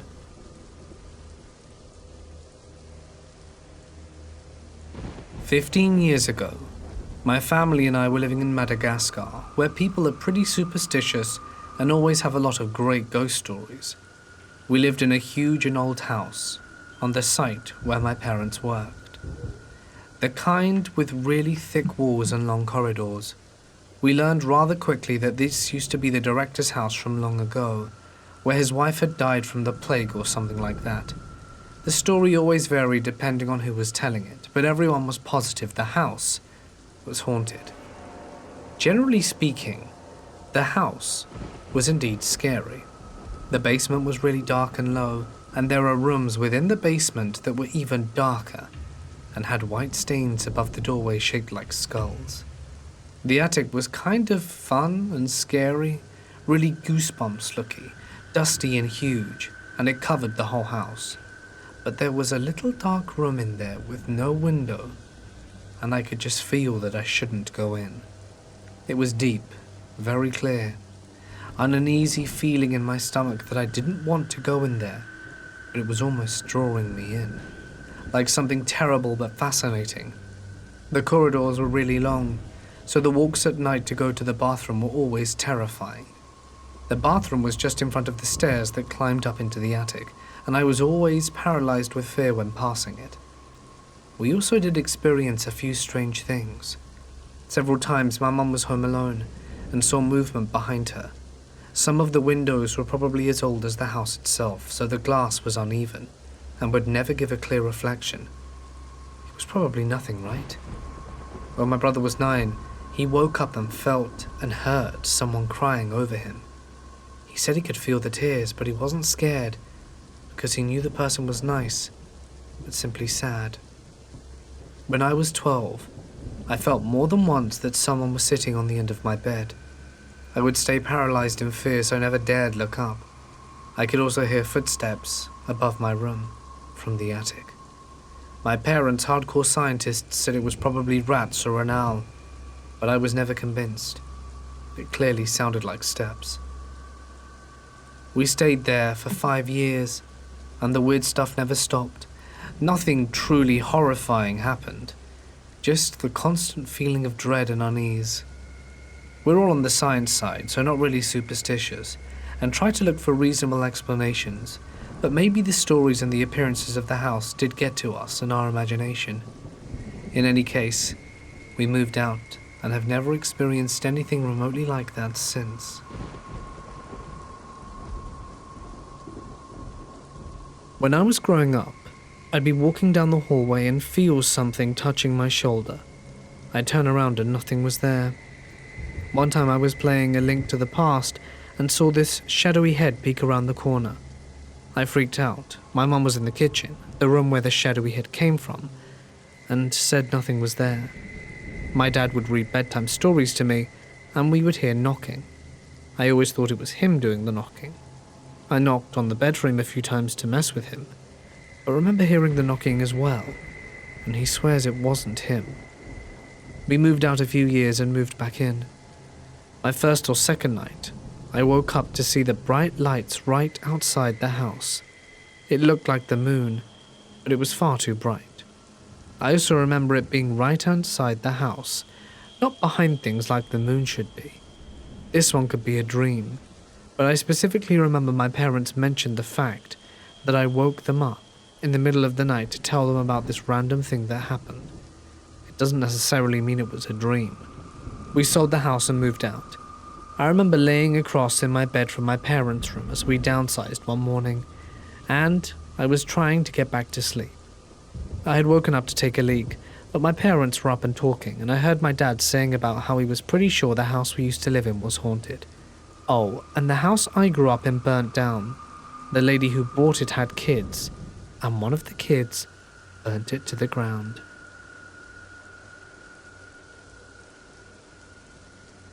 Years ago, maybe 2010, my family and I were in a rental house in a gated community. Because we had just left our previous house and my family was growing from 4 to 6 members. Understandably, we needed a house more accommodating to our growing family. And we wouldn't have any pets for about 2 more years. So no cats, dogs or birds were living with us in the rental. While we were there in the rental home for about a year, there were some unexplained experiences in the house. Some are easy to explain, but there are a few that we just couldn't shrug off. Let me try describing the rental as best I can. It was a 1-level home, no basement or much of an attic, like most houses are in Arizona. The house was very large and the layout was simple. When you enter the house, to the left are the bedrooms. In front is a dining room and a sliding door out into a tiny backyard. And on the right is the living room and kitchen and such. There were about 5 bedrooms. The master bedroom where my parents slept in, a Jack and Jill room meaning 2 identical rooms connected by a bathroom, where myself and my brother Edwin used, and a single room where Jack and Nick slept together. They were between the ages of around 5 or 6 at the time. These 4 were connected by the hallway along the same wall, while the 5th was closer to the kitchen, and it was half the size of the other bedrooms, so my brothers and I used it to play video games in. There were also 3 bathrooms, but only 2 had a shower, the master bathroom and the Jack and Jill bathroom. The first thing my family and I noticed was hearing someone walking in the hallway. The hallway didn't have any carpet like the rest of the house, so it was loud enough to sort of echo. It may have been the air conditioner, but it sounded so much like someone was roaming the hallway. Countless times I would mistake the sound for my parents or brothers, but no one would be there when I looked, so it just felt more comforting to claim it was the air conditioning. A few weeks in, and after some unpacking, my mum started hearing a child's voice calling for her with, "Mum." But when she would ask my brothers and I, we would answer with, "It wasn't us." My brothers and I joked that maybe she was hearing things or going a little crazy from being home all day with the younger boys, or that it was the TV or iPad she was hearing. But sometimes it happened while no one else was home. It would just be her alone in the house. No TV nor iPad turned on. Another thing was the shower curtain in the Jack and Jill bathroom. The bar holding the curtains would always fall, even if nothing touched it. It didn't matter if anyone was in the bathroom or not. It would just rip itself from the wall. The curtain wasn't very heavy, even when wet, so it wasn't the weight causing it to fall. We thought maybe the bar was too small to reach across the walls, but perhaps the ends failed to stick to the wall and needed some kind of adhesive. But no matter what we did, it kept falling off. I recall vividly that I had just stepped out the shower and went towards my towel at the sink, which was to the opposite wall of the shower. Suddenly the bar hit me on the back. It was at least 2 feet from the shower, and it only hit me. I started using the shower in my parents' bathroom after that, but my brothers still used the Jack and Jill shower. I think they would take down the curtain before showering though, and the floor would always be soaked afterwards. During this time, my brother Jack would wake up at some point in the night to crawl into bed with my parents. It wasn't uncommon for my parents to wake up to Jack asking to crawl into bed with them in the middle of the night. My dad would be a little grouchy due to this, understandably, as Jack was almost 7 years old, and he didn't exactly lay still while sleeping. Jack tended to kick or swing his arms around, like he was clapping or punching as he slept. One night, both my parents felt someone at the foot of the bed, like someone was sitting by their feet. Thinking it was Jack, my mum pulled the blanket down to let him under, but whoever it was at the foot of the bed didn't move. My mum looked to the end of the bed, thinking maybe Jack was scared to wake up Dad again. Yet, there was no one there, but there was still an impression in the bed. She woke up Dad and they both got out of bed to look for my little brother, even checking under the bed, but neither of my little brothers were anywhere in the master bedroom. My mum then looked into each of our bedrooms, finding all four of us in our own rooms still asleep. Neither Jack or Nick had left the bed that night.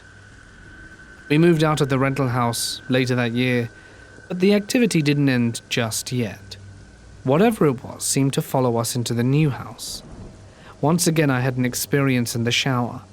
I was washing soap out of my eyes under the running water using both hands when I felt someone grip me by the hip. Shocked, I ignored the soap in my eyes to look, but no one was there. When I got out and looked in the mirror, I had a mark the shape and size of an adult's hand. I couldn't tell if it was a right or left hand, but it was definitely a hand. During some nights as I sit in bed, I would feel someone next to me. I would feel that presence touching me by my breast, but I would be wide awake and no one would be in the bed with me. Lights on and off, it didn't matter to whoever this invisible groper was. It was uncomfortable to be in my own room. Maybe it's because I'm a girl, but it seemed to really like being around me. This happened so often I would just shout, "Enough!" at whatever it was. And it did stop as soon as I gave the order, but it would happen again sometime later, or the next night. Just a few months after moving in, my brother Edwin was sick at home with pneumonia. He was allowed to be home rather than stay in the hospital, but he was borderline bedridden. His bedroom door was open maybe halfway when he saw someone walking in the hallway outside his door.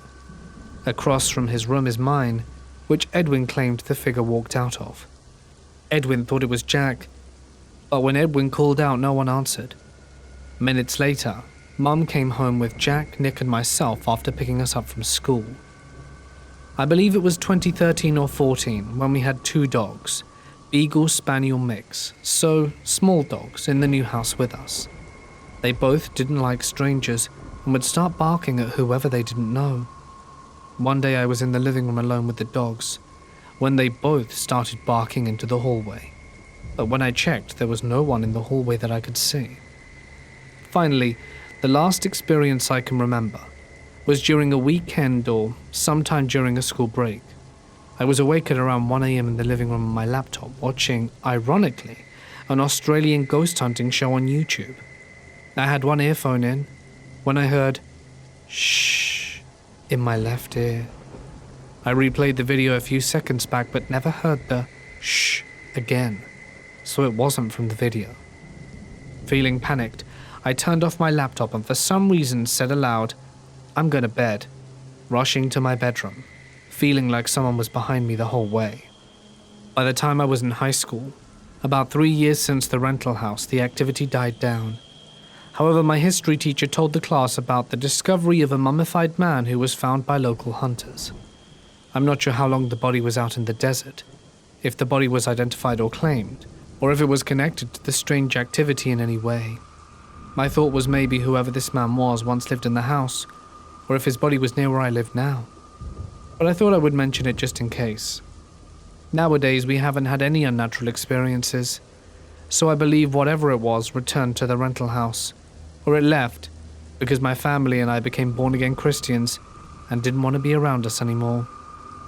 The only thing nowadays has been a tapping or knocking outside my bedroom window on a random night, which I still haven't been able to solve. Hopefully I can record the noise when it happens again, but I can't guarantee, as it happens on random nights, usually around 1 or 2 a.m.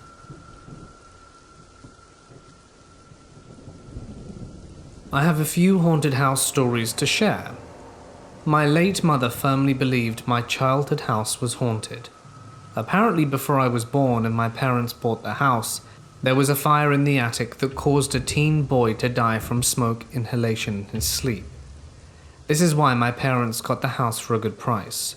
Growing up, my mum claimed to be sensitive, and though I dismissed her a lot, there are still a few things I can't explain. My mum had a small knick-knack table in the living room. Once, rounding a corner, she lightly touched a snow globe on the table absent-mindedly, and the snow globe exploded. Not broke, not fell, not cracked, exploded. There were tiny shards of glass all over the carpet. I saw the whole thing happen as I was sitting in the room, and my mum and I instantly locked eyes. While one of these incidents are probably just human error, one time sticks out. We were sitting on the couch watching TV, flicking between two channels to avoid commercials, when suddenly the remote was gone. We tore the house apart for almost 2 hours and found it in the back of the bottom cupboard behind the garbage can. One we rarely use. We always joked that we had a poltergeist hiding the TV remote on us. One time there were no indoor cats and I was sleeping. I distinctly felt cat paws climbing up my leg and settling down. I was half asleep and didn't even think about not having a cat at the time. Only in the morning did I realize, because it felt real, as any earthly sensation. There were also light bulbs shattering and flicking and popping when my mother was nearby. Probably a coincidence most of the time, but it got to the point where my dad kept backups in plenty, and it was somehow always her that it happened around. This also became a family joke, to the point where my mum would wiggle her fingers at us and swear she was a witch. In the attic we also heard noises. There were the usual moans and groans a house will make, but the sound of feet climbing a metal ladder are very specific sounds that would happen on odd occasions at 3 a.m. My dad would be on night shift and my mum slept on the main floor, so in my tiny bungalow it was pretty obvious who was where. The door to my room was under the ladder to the attic, and I used to jump the 3 steps in a hurry because I always got the creepiest feeling under the ladder. Some nights I slept with my mum until I was 17 if I heard the noise. My mum claimed she saw things, but I never did, so I can't confirm anything. She has since passed and promised that she would always haunt me. So far no sign of her, so I'm a little disappointed. Still waiting for you to hide the remote on me, Mum.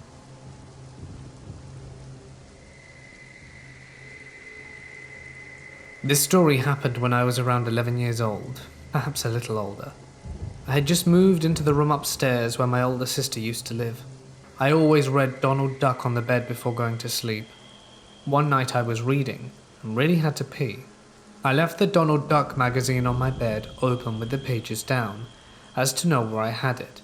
I hadn't heard of a thing called bookmarks back then. So I went downstairs to do my business, and when I came back up the magazine was gone and nowhere to be seen. I checked under the bed, in my nightstand, nothing. It was pretty late and everyone else was asleep, as I was quite the night owl already back then, and I said screw it and just went to bed. The next morning when I went to the bathroom, the magazine was laying on a chest of drawers next to the toilet, open with the pages down. The thing is, my sister experienced a lot of weird stuff in that room. The volume on her sound system turning up and down, the sound system suddenly turning on the highest volume, CDs falling out of the shelves, and she never got a good night's sleep in that room ever. Neither did I, which is probably why I became a night owl now that I think about it. I also had just gotten a guitar for Christmas when I moved into that room. Could not play it well yet. My parents were divorced, and one weekend I was at my mum's house. Didn't bring my guitar, as I didn't want to ruin it anyway. That weekend, my dad and my stepmom were laying in bed, as their room was next to mine, when they heard guitar coming from my room. Like good guitar playing. They listened to it for a while until it stopped. It never happened again. No one else was in that house at the time either, as my younger sister and I always spent the weekends at each other's parents', and she was like 8, and my brother had moved out by then.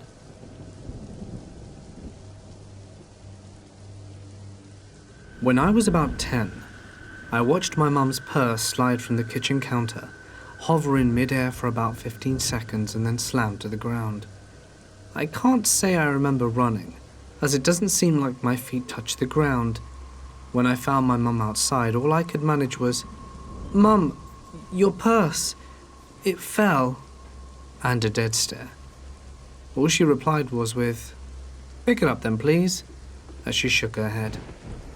In this same apartment to this day, as my mother still lives there, a ghost, or whatever you want to call it, drops some rolls, what sounds like marbles, on the ceiling. Sometimes it sounds like bowling balls, others golf. They drop from a good height, it bounces and rolls, as you would expect them to on a hard linoleum floor covering solid concrete. After a quick search online now, the likely culprit is actually water moving in the pipes, apparently. I would totally jump over any explanation, to be honest, except I have yet to hear one that explains why the hell it would follow you around from room to room, even while running down the hall to leave the apartment. I used to call the ghost Charlie, after my imaginary friend from kindergarten. Then we found out that several others would hear this anomaly, and we changed the name to Mason, as in masonry, due to the fact that he lived in the cement of the building. The building manager and the HUD had gotten numerous complaints about the issue, just pointing out that my mother and I are not the only ones, and we're convinced a ghost child is responsible.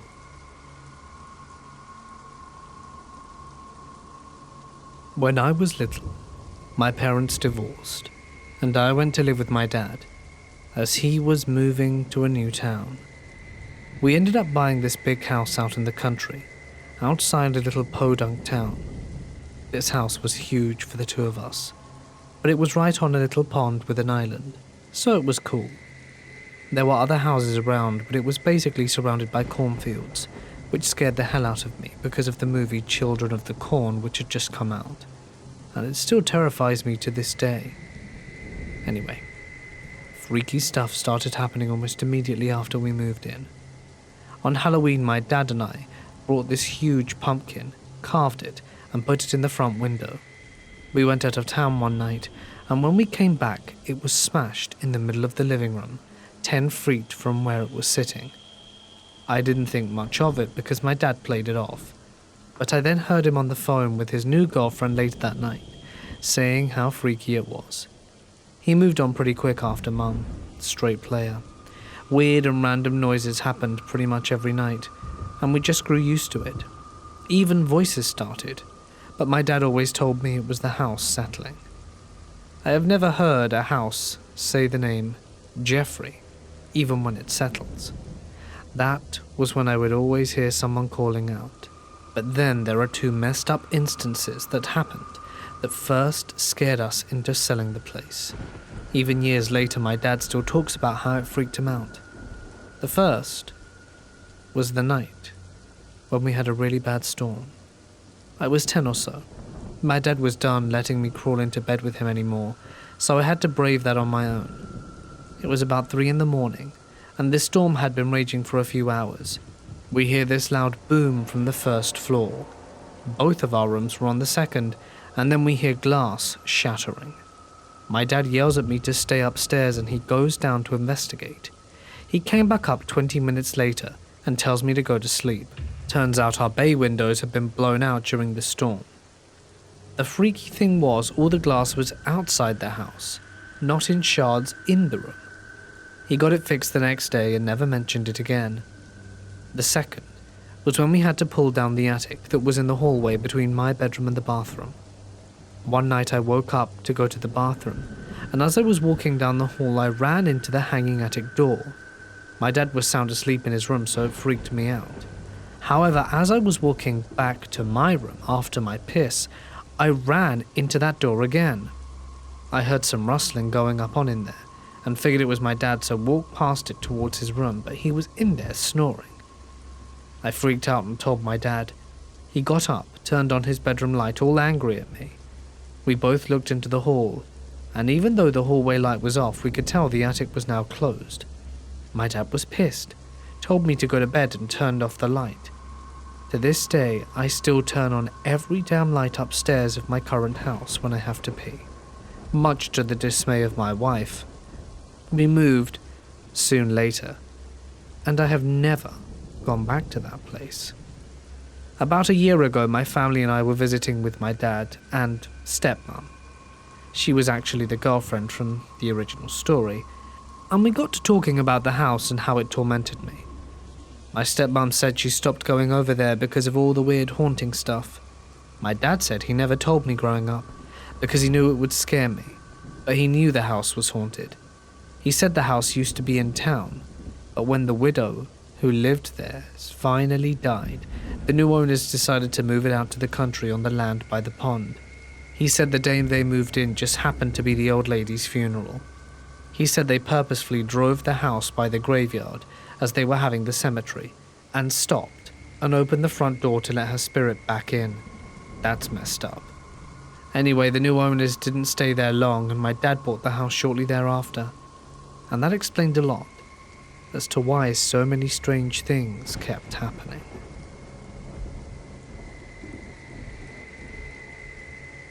When my girlfriend and I moved into our current house, we were thrilled. It's a Victorian terrace house, spacious and with original features, mosaic hallway floor, fireplaces, that sort of thing. Given the reputation of Victorian buildings, we should have been prepared for the possibility of a resident ghost. We weren't, though. In my religious beliefs, ghosts are not actually human souls. Those move on to places beyond the perceivable universe, but rather demonic manifestations. Therefore, I was certain that the apparition was malevolent from the first moment I laid eyes on it. At about 3 a.m., I was awoken by the temperature in the room plummeting. I could see my own breath, and there was frost forming on the window. Although it was winter, this chill was still anomalous. It came suddenly and lasted no more than an hour, and our neighbors did not experience it concurrently, or at least not that they noticed. Then the figure appeared. It seemed to form out of the moonlight, seeping through the frosty window, and quickly became denser, though remained see-through. It walked, or arguably floated, parallel to the bed, and phased through the door to the landing. I say arguably floated because although it moved as in taking steps, its legs were increasingly wispy towards the floor. I turned to my girlfriend to see if she may have seen it too. She was twitching and very quietly muttering in her sleep. I put my ear close to her mouth to try and make out the words, but mostly could not. The words may have included blood, sheep, and circle, but I cannot be sure. It may have been my brain creating a false pattern out of chaotic information. The temperature began to pick up again, and with it, my courage increased. I slipped out of bed to see if there were any signs of the entity out in the landing. When I opened the door, it was standing right there looking at me. I shouted, and the entity flew at me, dissipated, and seemed to pass right through me. A most uncomfortable feeling. My shout had jolted my girlfriend awake, and she saw me fall back onto the floor. I don't remember falling. I may have passed out briefly, and I came back around as my girlfriend was trying to pull me over to the bed. Similar incidents plagued us for several weeks, and it was not long before she was seeing the horrible ghost as well. There were also smells of smoke from the unlit fireplaces, quiet bell sounds from indiscernible directions, and even a possible tearing of some wallpaper, though there is a slim chance that a neighbor's cat may be responsible for that one. Eventually, we were thoroughly fed up from being spooked. We purged the house with water aspirations, candles, and prayers, and hung up religious imagery. Gradually, the activity seemed to decrease. It's been many months now since our last paranormal disturbance. I dare say some people will question the connection between our purging and the end of activity, my conflation of ghosts and demons, or even a supernatural cause of the activity in the first place. But that's my account of our experience. Make of it what you will.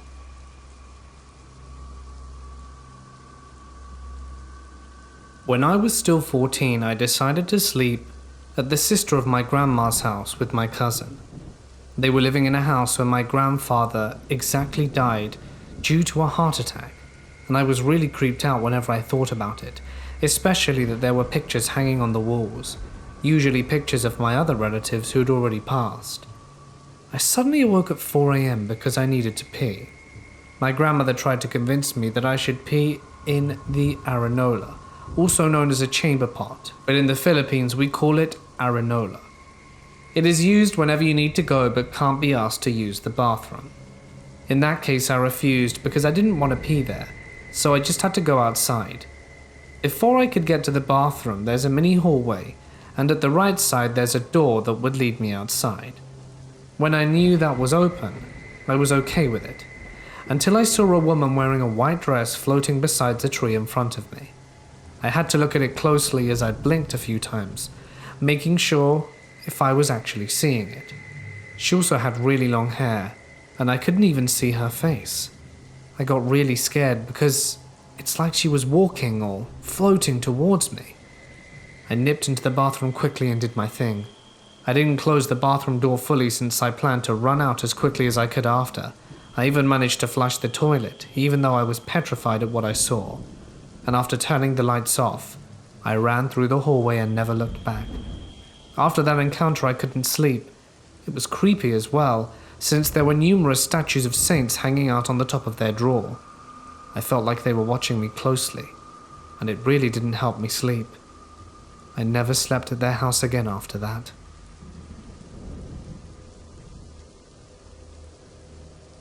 A few years ago I moved from South Carolina to Georgia for family reasons to live with my cousin Ethan. The house had belonged to our grandmother my entire life, and I was very familiar with the place.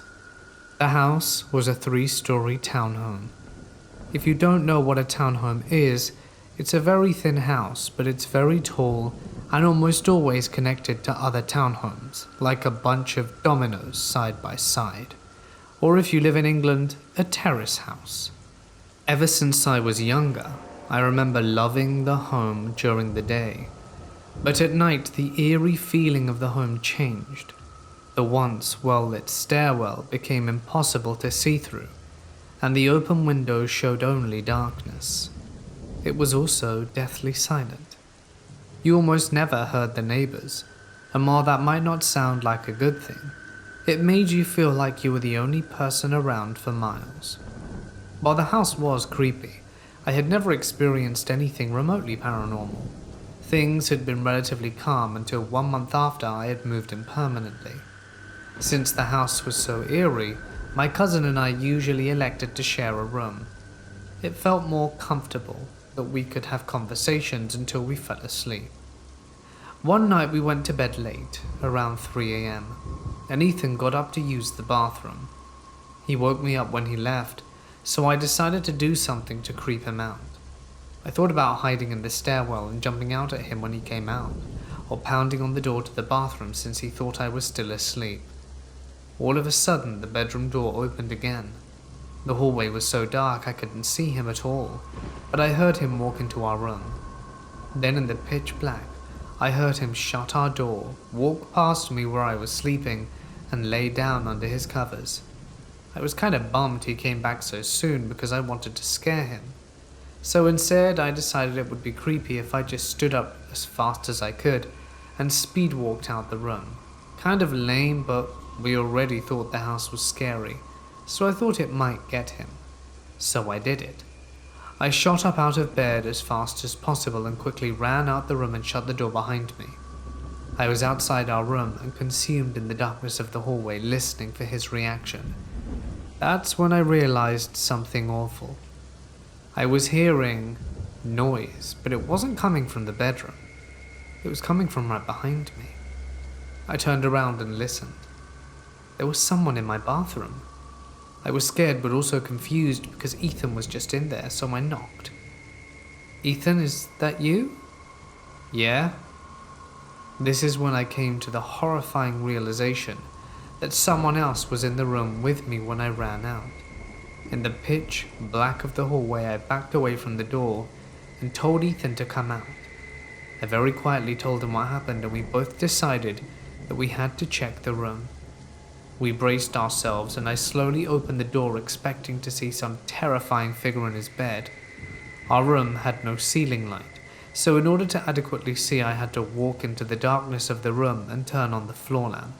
After I mustered up the courage, I ran into the room and turned the lamp on. His bed was empty. We searched the room and under our beds but couldn't find anyone, and to this day it still baffles me because I know I was awake to hear everything that occurred. And to make it even creepier, we slept with the windows open that night.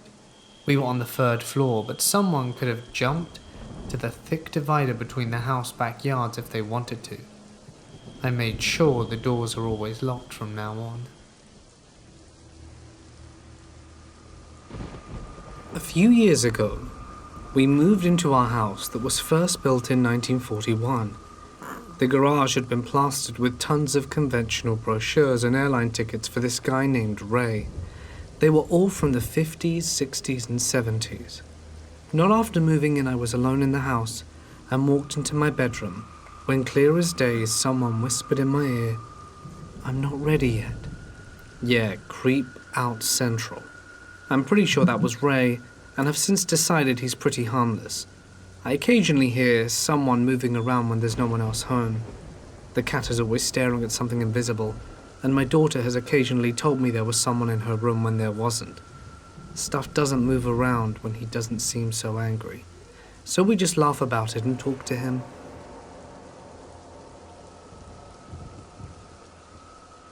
About a year ago, I moved into an apartment complex that was fairly new, so it can't be haunted because it's not old, right? First few weeks I stayed there, I didn't have any issues, but about the month after I started living there, I began waking up in the middle of the night, around 1 or 2 a.m. to a man standing in my hallway. He wore a white t-shirt and jeans and looked like he was probably in his 30s. When I saw him standing in the hallway, I would bolt out of bed yelling, "What the hell are you doing here?" But by the time I reached it, he would be gone. And because I was a bit stressed at the time, I didn't think anything of it. Having grown up in a haunted house for real, I was accustomed to strange things happening, but I had never seen a full-bodied apparition with a face and clothes in such detail, so I figured it wasn't an apparition. I figured I must have been dreaming, and was probably one of those stress-induced dreams where I didn't recognize that I was dreaming. This happened 3 or 4 times over a 2-week period. In general though, even when I didn't see a man standing in the hallway, I would still wake up at around the same time every night. At the end of this 2-week period, I was pretty tired. Then after the 2-week period it stopped. I stopped walking in the middle of the night and didn't see any random dudes in the hallway.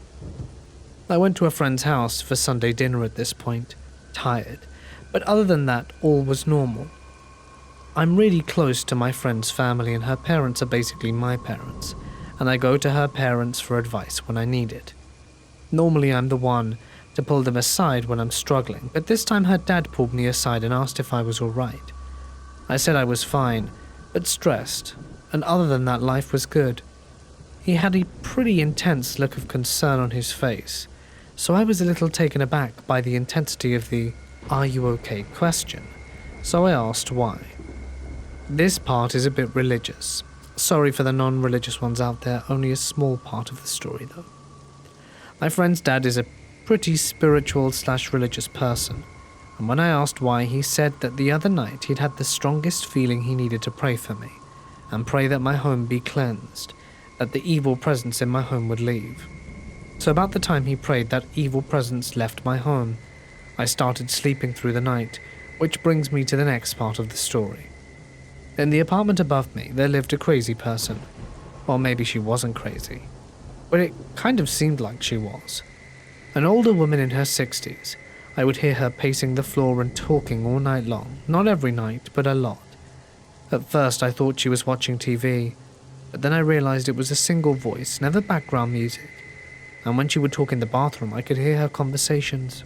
Gotta love them walls and apartment living, am I right? I should mention she lived alone. And when she would have these conversations, there was never any other voice, just her. So I assumed she spoke to herself all night long. Fast forward 6 months, when the lady upstairs moved out, her family actually came and moved her out suddenly. Finally, I would be able to sleep without hearing her talk to herself all night. By this time I had a roommate, and my roommate had a dog. A few days after the lady upstairs moved out, the dog stopped going into my roommate's room and would freak out in the hallway if you left her there at night. I now sleep with my door closed, because I had a roommate and her dog, so I didn't witness the freakouts at first. Normally during the day, the dog would sit in the window of my roommate's room and watch the people go by basically all day long. Now suddenly she wouldn't go into my roommate's room, and when she was in the hallway she would cry and scratch on my door to be let in. At night she would normally sleep in my roommate's room, but suddenly she wouldn't, and if you forced her you would literally have to drag her in, and then she would scratch and cry to leave. I started to feel like I was being watched when I showered, or would feel like someone else was in the room when no one was. That's when I noticed the man in the hallway was back. I never told my roommate about my previous experiences with the man in the hallway, until she brought up that she started feeling weird at night, and would wake up night after night. If you don't want roommates to pick up and leave, you don't tell them ghost stories have happened in your house. So that's when I told her about the man in the hallway, and when we called my friend's dad. My friend's dad came over, blessed the house, and we didn't have any issues after that. The dog went back to hanging out by the window all day. A few days after the guy in the hallway stopped showing up, my roommate started sleeping through the night again. My theory is the man in the hallway left my place and went upstairs, and that's who the lady upstairs was speaking to all night long, and why her family freaked out and moved her suddenly. Once she left, he came back down to mine, till he got booted. The question is, where did he go?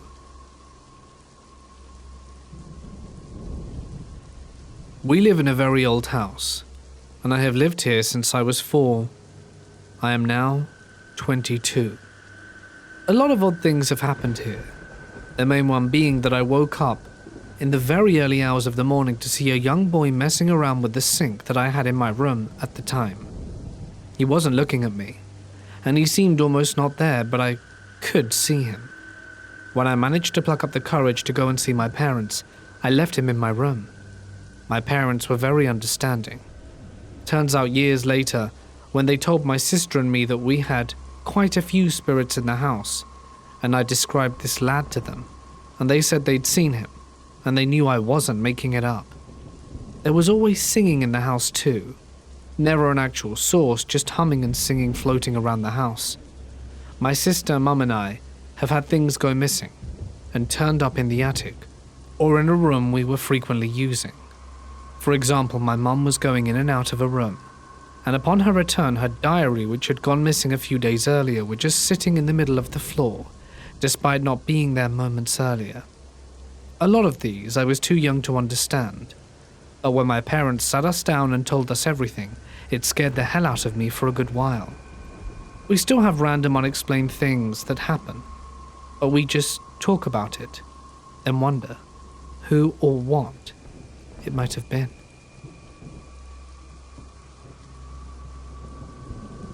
By nature, I am a jumpy person, and even hearing a floorboard creak causes me to jump out of my skin. I'm here to share a story. To provide some background, I used to work at a Victorian mansion in my hometown during my senior year of high school up until I left for my first year of university.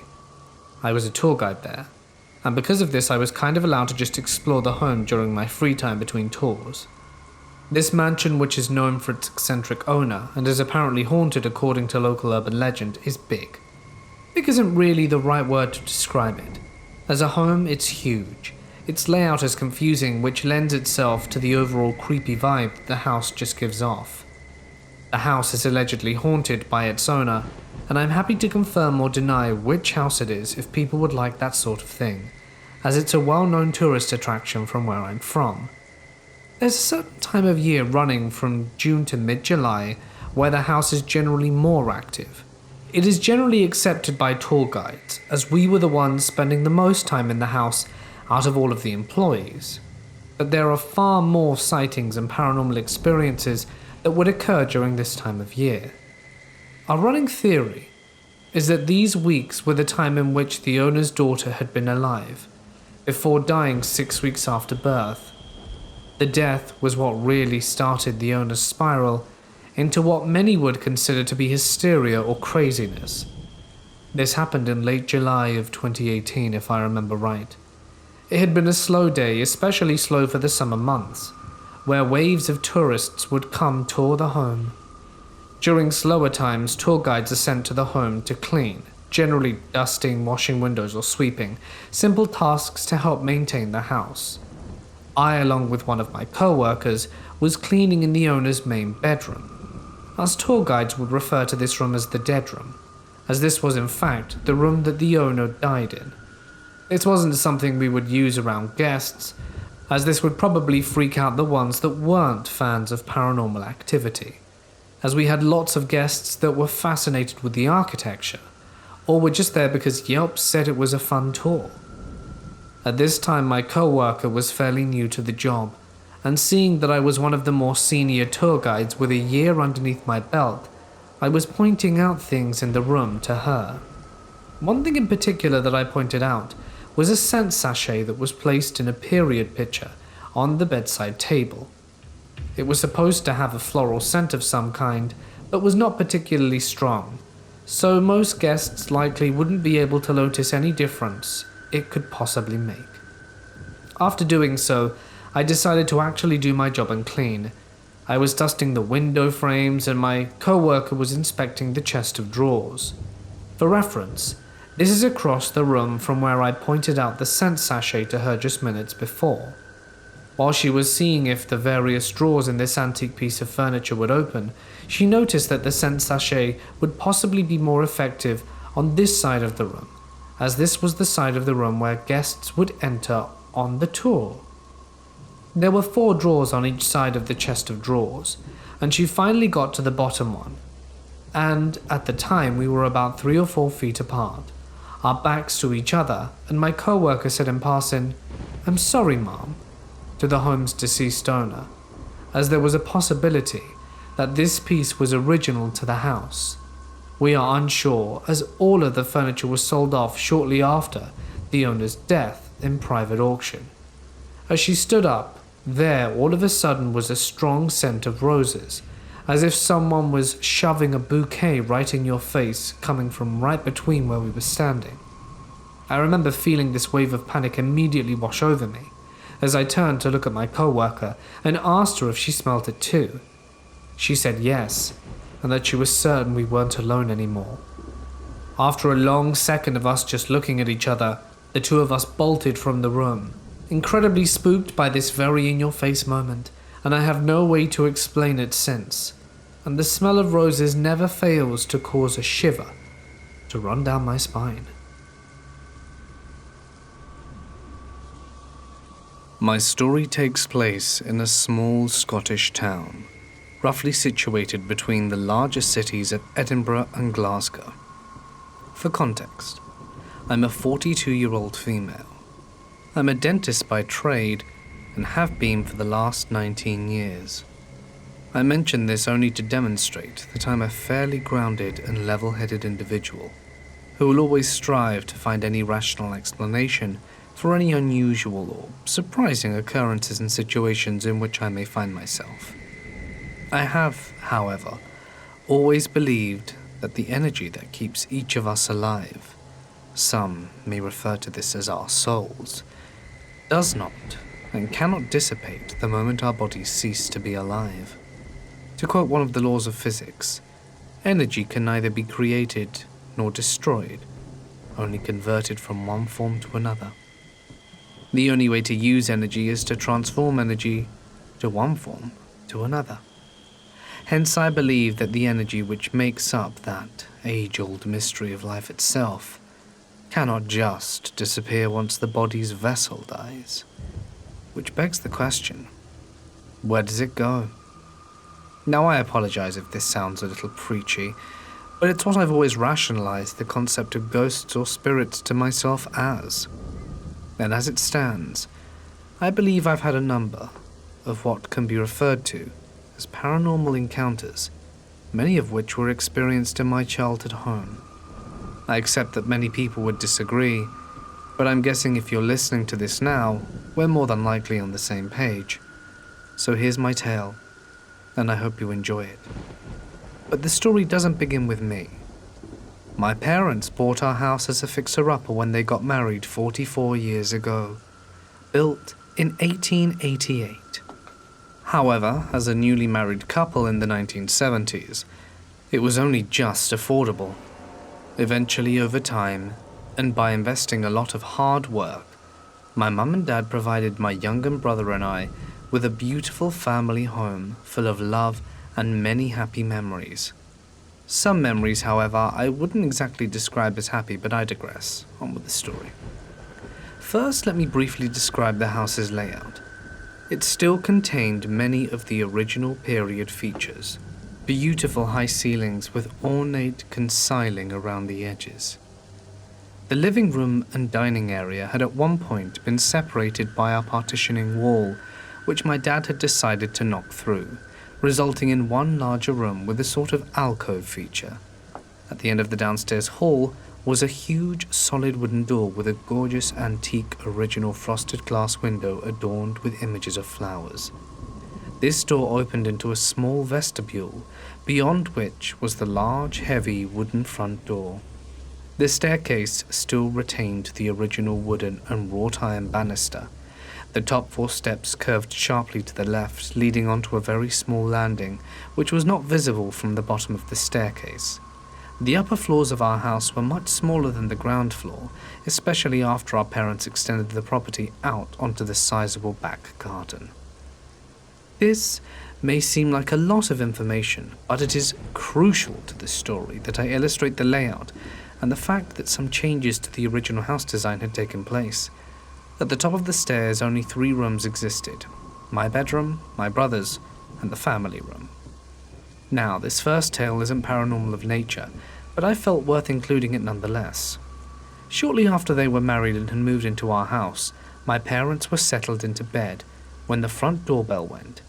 It was late and the house was situated in a very quiet street, which instantly put them on edge. Dad warned Mum to stay where she was, and as there was no peephole, he cautionedly opened the front door. On the lawn, only a few feet away, was a man, lying sprawled out and apparently unconscious. Although this would have been the mid to late 70s, Dad was quite rightly very wary of the situation, and after calling out to the man several times to no avail, he proclaimed to my mum in a loud voice that she'd best call the police. However, rather than do so, they sat and waited for a few minutes before my dad anxiously checked the figure on the lawn again, and surprise, surprise, there wasn't a soul in sight. Had Dad gone out there, he suspected that there would have been a second or third party hidden out of sight, and they may have overcome and run into the house to do God knows what. Good old Dad. Now for some tales of the encounters with the paranormal. One day, a year or so into their marriage, my mother, who happened to be pregnant with me at the time, was looking out of the kitchen window when she saw the top of a small blonde head sauntering by the window. She found it strange that she hadn't heard anyone coming up the driveway at the side of the house, as it was lined with loose stones. Growing up, I distinctly remember that you could hear everyone coming up the driveway, even the odd wandering cat or bird. Dad had dark blonde brown hair, so she felt it wasn't him, but never doubted what she'd seen. Mum went out and checked the driveway, then went into the garden where my father was working on the flower beds. There was, and still is, only one way to enter the area from the side gate, so she was both alarmed and confused to find out that Dad hadn't a clue as to what she was on about, and hadn't seen anyone at all. Poor Mum blamed her hormones, yet she couldn't stop thinking about it. It was so vivid. She had seen someone for sure, and after discussing it at length with my dad, her sisters, her own mother, and well, anyone that would listen really, she eventually put it out of her head and got on with her day routines. Let me just tell you a little bit about my dear Mum. She's one of the most hard-working, kind and honest people I've ever met, and feel utterly blessed to have a mum who possesses such a temperament. She's modest to a fault, very moral. Nothing about her character is attention-seeking. She keeps herself to herself, believes that her business and affairs are her own, and never gets involved with idle gossip. She's absolutely the last person in the world to draw any unnecessary or unwanted attention to herself, and would gain nothing from inventing or embellishing a story, for any of the aforementioned reasons. Seriously, she hates attention. She hates telling this story, and she hates me telling it, so she's gonna love me for sharing it with all of you.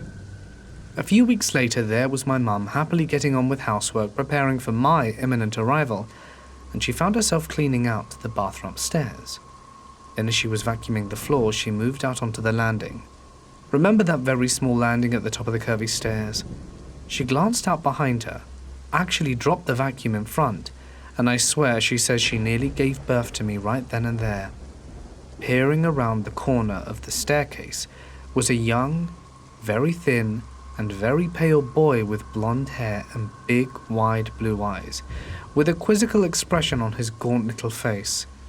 His blanched, spindly fingers were curled around the wall at the top of the stairs, as if he were half hiding, half curious. Mum said it was like he was quietly trying to climb the stairs without being noticed. Naturally, Mum let out a yelp. She got such a shock that she dropped the vacuum. Slowly bending down to retrieve it, she completely locked eyes with the young, almost emaciated child who had suddenly appeared in her home. Who the hell was he? How had he gotten in? Was he ill? Lost? He looked a little frightened. Heart hammering, she stole a glance down towards the vacuum. Quickly she picked it up, and he was gone. Just like that. Gone. Terrified. And not to mention heavily pregnant, she peeked down the stairs. Nothing. He couldn't have gotten down all the stairs so quickly, she thought. Or so quietly. What the hell was going on? It only occurred to her later that the child of around 10 to 12 must have been the same one she'd seen walking past the kitchen a few weeks prior. Maybe she wasn't going mad. Mustering every ounce of courage, she briefly and tentatively checked the bathroom and 2 bedrooms, but the little boy had simply vanished. Hello? Who are you? Not a sound, apart from the TV downstairs where Dad was having lunch. Dad didn't quite know what to make of it. He believed her, though. You see, Dad had also had some experience with the supernatural. He worked for his father as an ironmonger in a town about 20 miles from our house. It was a very old listed building, a conservation building owned by the council. This meant that my grandfather rented the property. The shop had a ground floor where they sold tools, screws, hinges, and an upper floor which housed larger items for sale like lawnmowers. There was a door on the ground floor that opened into a room where they stored many different planks of wood and timber. They called it the timber room. This room had a door which opened out onto the street, but was long disused, locked for years, and inaccessible. This door used to be the door to an old apartment and blocked by the many pieces of timber being used and stored there. One other door at the back of the room remained locked that existed above the timber room. The apartment had been empty and derelict for years. One day Dad sat perched with his feet up in front of the door that linked the ground floor of the shop and the timber room. As he tucked into his sandwiches, an old man in an overcoat with a cap and white shopping bag in his hand walked past the door. He was actually inside the timber room, yet Dad hadn't seen him enter. In fact, he would have physically had to have moved out the way to let him in due to where he was standing. Now Dad thought this extremely weird and couldn't imagine how on earth this old geezer had gotten past him, but decided to allow the old guy to browse while Dad finished his lunch. He finished his sandwiches, had a quick gander at the newspaper and went into the timber room in a bid to assist the customer, who was nowhere to be seen. While Dad couldn't get his head round it, he even attempted to check the front and back doors of the room to no avail. They were totally hemmed in by large heavy planks of all different types of wood, not to mention they were locked. So he scratched his head and pondered for the next few hours, until Mary, one of the employees, came in for her afternoon shift. He relayed the story to her, and she gives him a wry smile. "Did he have a cap, overcoat and shopping bag?" she asked. Dad's jaw hit the floor. "Bloody hell, how'd you know about that?" Oh, no worry, that's old Jock. Everyone knows about him. He's harmless, poor old soul. He used to live in the flat upstairs. Hanged himself up there a few years back. If you go to the flat, you can still see the rope hanging from the rafters. Well, you better believe that my dad spent the rest of the afternoon huffing and sweating and shifting plank boards of timber in front of that back door. My grandfather obviously had the key because he rented the space, but locating it wasn't easy. It was never used. After trying about 20 different ones, finally the lock clicked open. And when my dad gingerly climbed those stairs into the musty, bird-crapped caked ruins of the old apartment, there was indeed a solitary rope dangling from the ceiling. After Mum witnessed the little boy in the house that day, she didn't exactly see him again, but she felt him, or something like that. Often she'd feel eyes on her, and fully expect to whirl around and be greeted with the sight of the waif-like blonde boy with the big blue eyes. Dad even claimed to feel and sense things, although I don't dispute that some of his experiences could have been attributed to some kind of mass hysteria by the phenomenon. But anyway, on frequent occasions, Mum would hear a kid's voice as she lay in bed. Sometimes it would wake her up. On more than one occasion, she'd open her eyes, and in the dark, she'd see a childlike face hovering in front of her, which would then fade away. She'd feel pressure on the bed, like someone was sitting down or leaning on the mattress. I don't think she was ever truly scared, but definitely left her on edge. One time when I was a baby, I awoke crying in the night. My parents' bedroom was downstairs and mine up, so Mum got up and tended to me and tried to put me back to sleep. At this point my dad was awake. He was on his side of the bed facing the outside. I had quietened down, so naturally when Dad heard the footsteps enter his bedroom and the duvet cover pulled back, he felt the weight of something getting into bed. He assumed it was my mother coming back, when Dad turns around and sees a figure next to him for a split second, and at the same time he hears my mum shushing me back to sleep.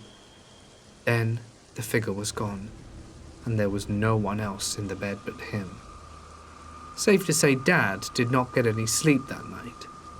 So, were these occurrences and this activity ever explained? Well, partially. You see, when I was around 3 years old, our old neighbour from across the street introduced my mother to an old man by the name of Mr. Whitelaw. You see, he was actually born in our house. He was so excited and enthralled to see the old place again that he promptly and rather forwardly invited himself round for tea one day. I personally don't remember meeting him. I think I must have been in nursery. Mum said that after they had a cup of tea and a bite to eat, she showed him around the house. He marvelled enthusiastically over all the changes and developments to the original layout and expressed his utmost joy at seeing all the original features, pointing out each and every one that my mum and dad had preserved and that he remembered fondly from his childhood. Now, I mentioned before that my mother is a very private lady, but at this point she decided to seize her moment. There was a question that she needed to ask this man. It was now or never, and she had to know.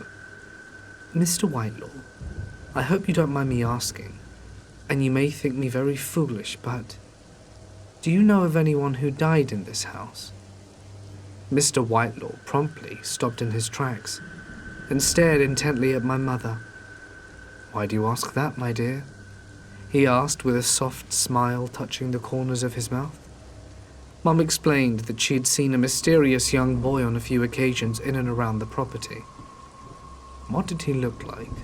Can you describe him to me? So, my mother described the young boy thin, very pale and gaunt, timid, of around 10 to 12, with big blue eyes and a beautiful blonde head. What happened next, my mother told me she'll never forget. Mr. Whitelaw's eyes took on a slight glassy look, and the soft smile slipped away slowly. Wistfully he said, "You've just described my brother James to an absolute T. He was ill, you know, died during a flu epidemic in the days of World War I. He was my older brother. I was only 3 or 4 when he died, but I still remember him clearly. He was actually aged around 13 or 14, but looked younger due to him being poorly most of his life. Oh, but he loved this house. He would play hide and seek with me on the stairs. Thank you, dear. Thank you for showing me around my childhood home and for all the happy memories. Sadly, Mr. Whitelaw passed away a few weeks later. My mum never saw James again, but growing up there were many strange occurrences in that big old house, too many to explain. But when a door would open randomly or we'd hear an odd noise, my family members and I got into the habit of saying, "Come in, James," or "Stop playing with the light switch, James." Or even, "James, please stop running up and down the stairs." I don't recall ever being scared growing up in that house, but it was just something we were used to. There was a sort of atmosphere. Visitors would sometimes sense it, but it was never ominous. That is until I turned about 16 to 17 years old. I have a large extended family, and most weekends we had cousins and friends to stay overnight. But one of my younger cousins, although she enjoyed visiting us, would never stay. Refused point blank. And she would never go into my room unless she absolutely had to. One day my mother was visiting my aunt, that is my mum's sister, the mother of said cousin. Now growing up, this cousin claimed to see the spirits of dead people and used to complain that they'd keep her up all night. None of us ever made a big deal out of it because she didn't either. She just took it all in her stride. So my mum and aunt are talking, and the subject of James and ghosts and our haunted house come up. Mum conveys that she really feels that her and Dad's room is the centre of the activity, and my cousin overhears and snorts and huffs, shaking her head and laughing. Both my mum and aunt stop talking and look at her questioningly. Bemused, "It's definitely not your room," she says to my mum. "It's Cheryl's room that's the problem," i.e. my room. Needless to say, no one told me this, because I was about to find out for myself.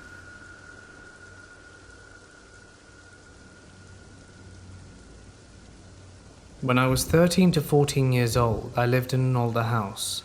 I shared a room with my foster brother, who was also convinced that there was something strange going on there. For months we would hear breathing or very faint whispers at night, as we turned out all the lights to sleep.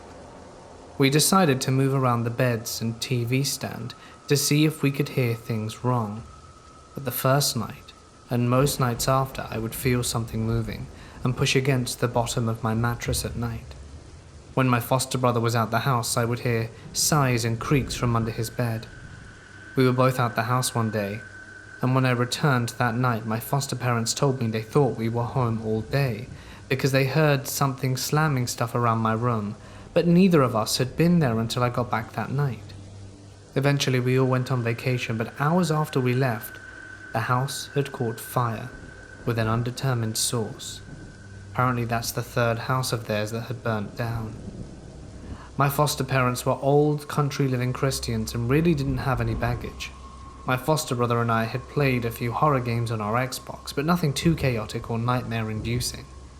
It was a very spread-out community, and we lived on the other side of the road from a cemetery. I haven't returned to the property since. My home has been haunted since the day I moved in. I'm a Wiccan, and I know this can stir up energies and stuff. So my home, before it was made into flats, has been many things.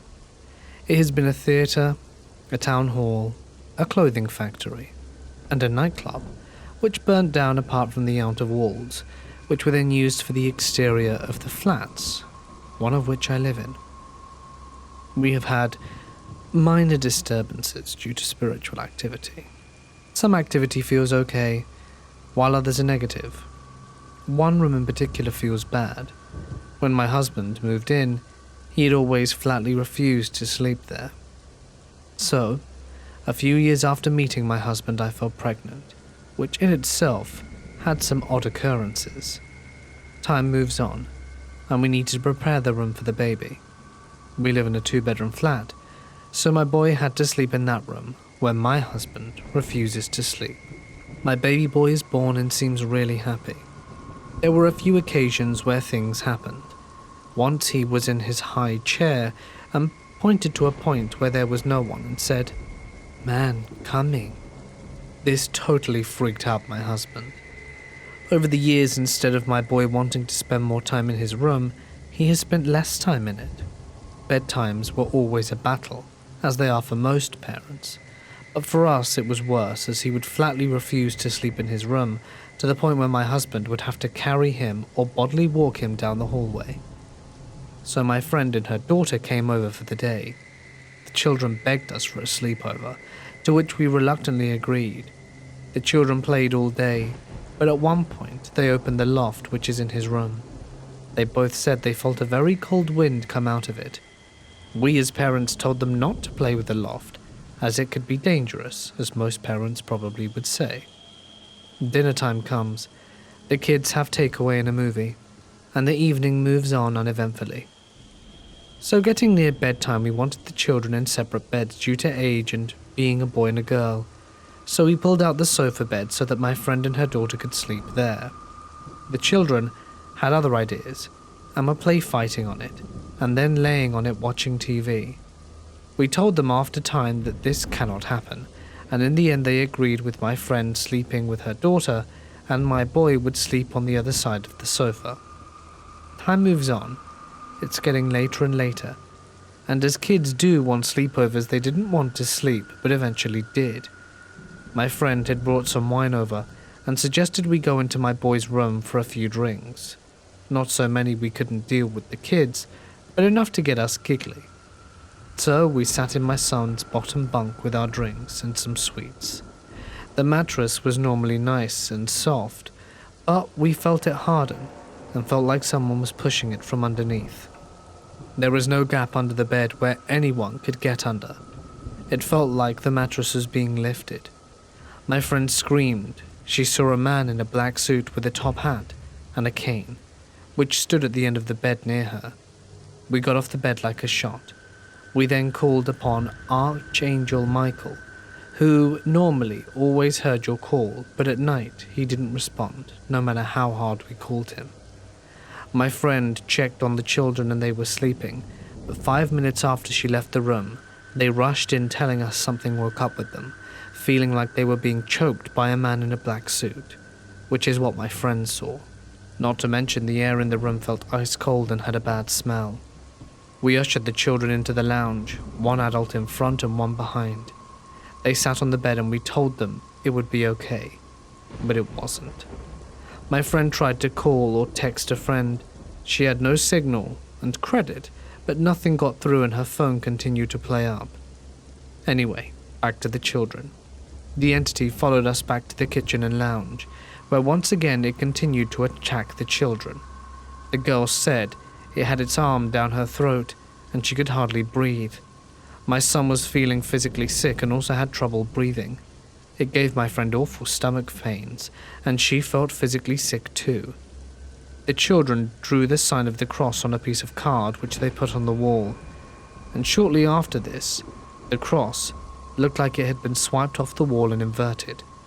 We also put frankincense oil on the children's heads, which then made everything go away. We then all stood up and told it to leave. We told my boy he had to stand up to it, and his room to claim his space back, which he did. Since then, my friend has been filling our home with light.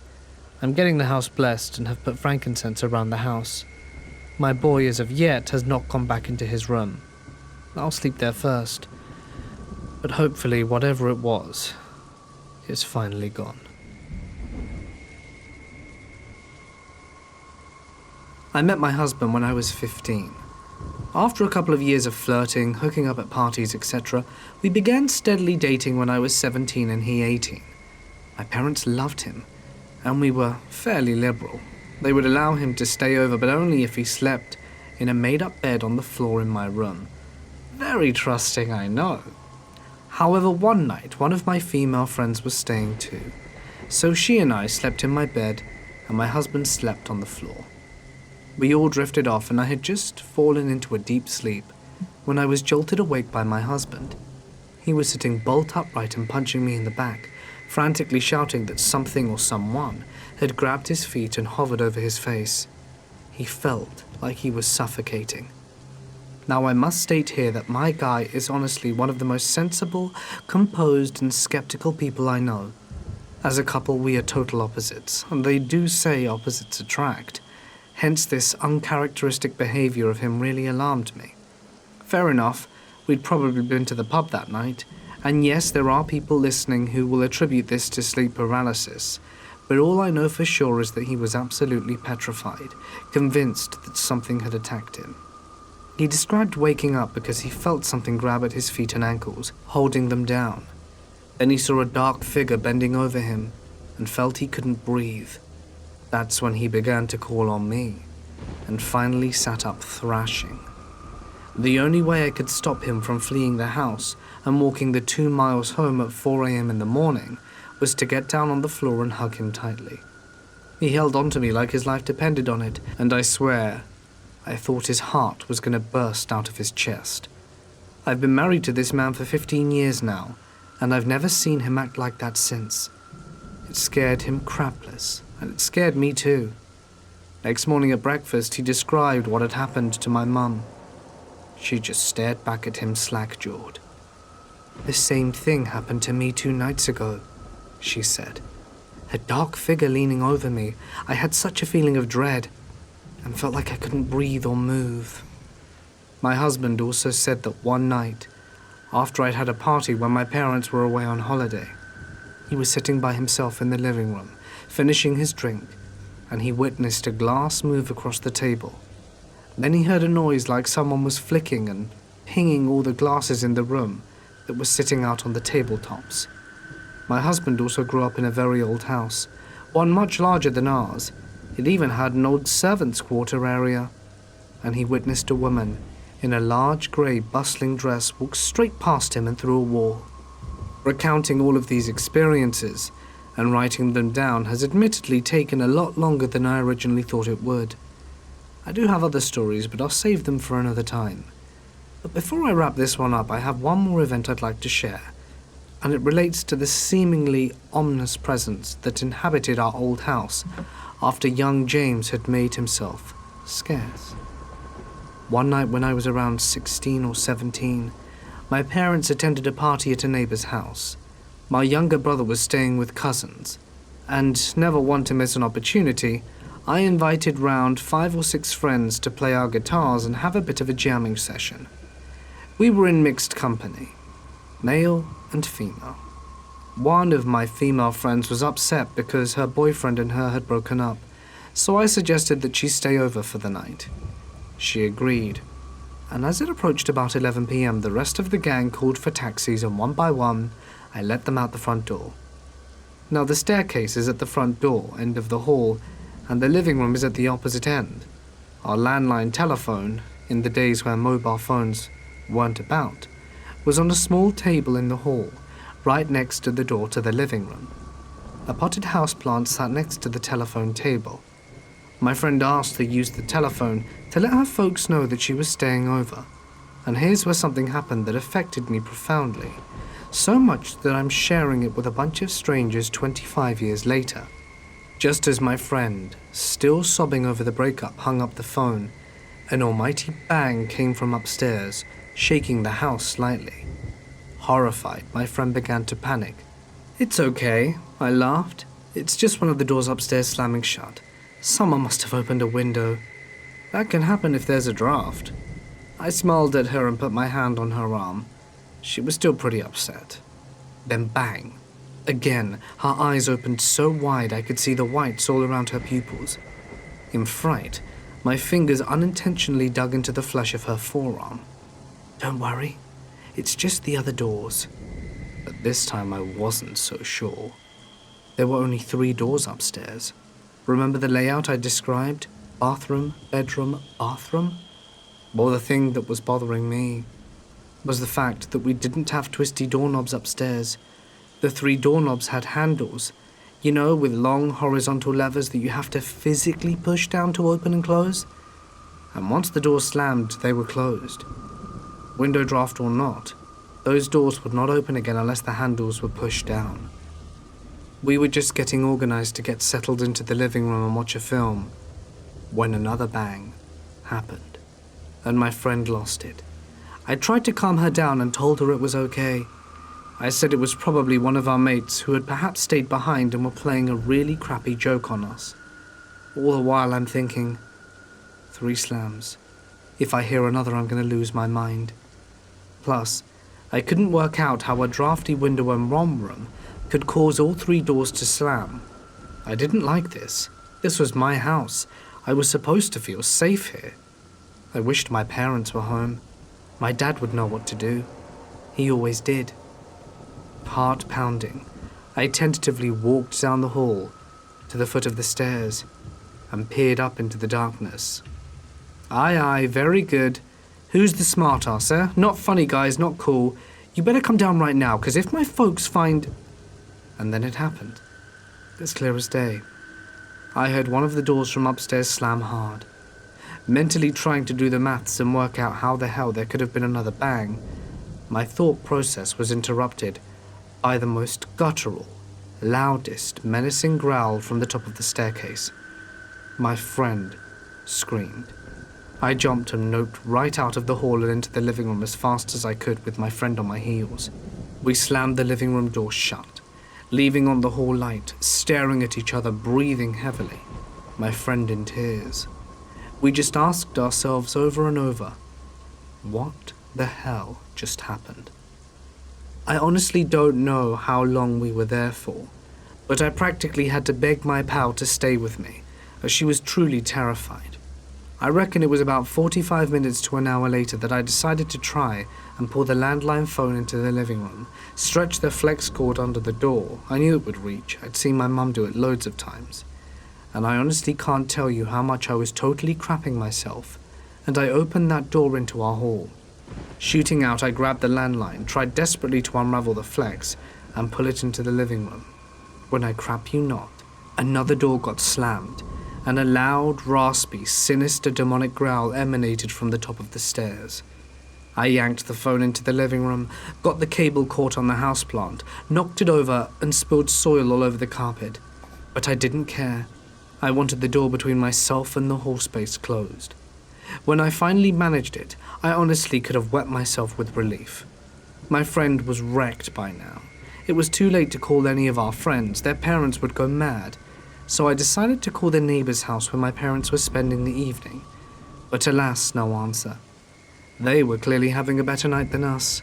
So we sat there just freaking out for the next few hours. I went over it in my head. My brother had a few toys that made noises when you pressed them, but even then, they'd need to be activated to go off. At the end of the day, no matter which spin I put on it, in my heart of hearts I knew that what we'd heard was no bloody children's toy. Raiding my parents' drinking cabinet did help take the edge off. Call it Dutch courage, but when we could no longer keep our eyes open, I decided, stuff this, I want to go to bed. I crept to the bottom of the stairs, this time finding the courage to flick on the staircase light. Nothing. No sound apart from the whoosh of my heart in my ears. My friend was behind me, sticking to me like glue. Eventually we crept up the stairs, pausing on each step, listening intently, and braced, ready to bolt at a moment's notice. However, we reached the top unscathed, and I very bravely opened all the doors, as all 3 were indeed firmly closed over, and flicked on the lights. Then my friend and I scurried into bed and huddled close under the covers. We were still awake when my mum came in half an hour later, inquiring about the mess in the hall. I apologized and blurted everything out. Mum looked at us with sympathy and exasperation. "I'm going to have this house blessed," she stated, and then bid us goodnight. I don't recall if she ever did, but nothing as menacing as that ever happened again. Just the usual phenomena like faint voices and footsteps and odors. I did love that house where I grew up. In fact, my husband and I brought it from my parents when we got married, and neither of us have had an unpleasant experience after we moved in. We have since sold it, as we needed more space to accommodate our family and life, but occasionally I do miss it.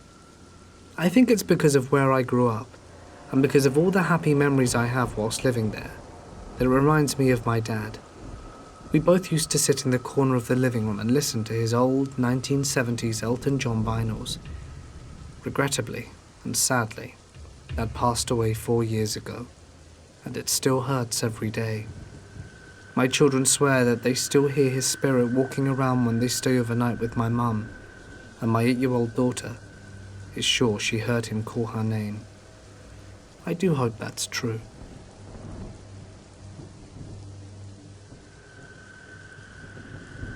I'm just gonna have all the moments my entire family had at our old house. Some background. There was this river behind our house that was more of an irrigation canal than a river, but they had to block it off on both sides with a fence, because many people died in that river, which might explain everything that happened. I was around 4 to 6 when we lived in that house. Our cat was meowing at the door, and my father opened it up to find a completely crushed dead snake near our cat, like it was killed by a tire. So, when he came back with a big bag to pick it up, the snake sat up and hissed at him. The TV would also turn on completely by itself when no one was around. Our bathroom door could be blocked if someone opened a drawer, but the drawer would open up even though there was no one in the bathroom capable of opening it, as the door opened inwards. My older sister, who was between 8 and 12, had many freakouts because she kept seeing a woman in a red dress, watching her. My older brother, between the ages of 6 and 10, swore he saw an old man in a suit.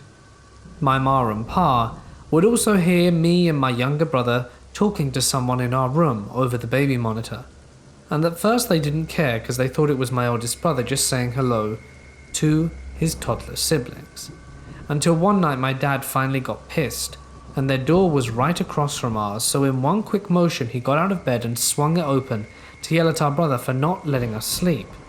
And when he opened the door, my younger brother and I were the only ones in the room, staring into our closet and talking to it. On another occasion, I was downstairs watching TV. My baby brother was taking a nap, and I looked at the stairs, and there he was, staring at me. So I thought I'd be a good brother and get him back to bed, but as I went to get him, he ran up the stairs and I chased after.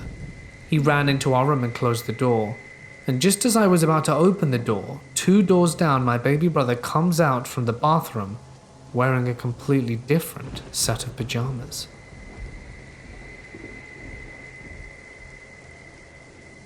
My dad was out with his girlfriend about 2 hours away from home, and I had the entire house to myself.